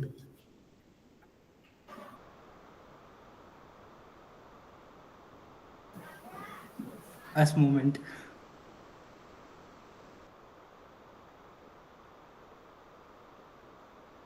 Okay, just leave the meet.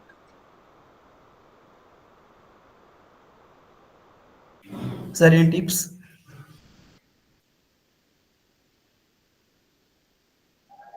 No tips. Sir, last minute strategies. Yes. रस्सी खरीद लो. Come again, sir. Sir, you're not audible. Come again. He will give you fan. You have to buy rope.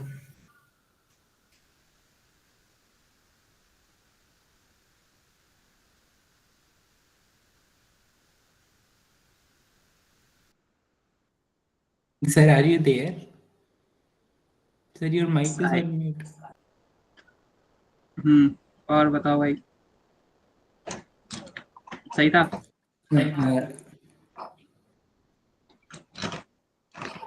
Sir, are you talking to me? Yes. Aman, are you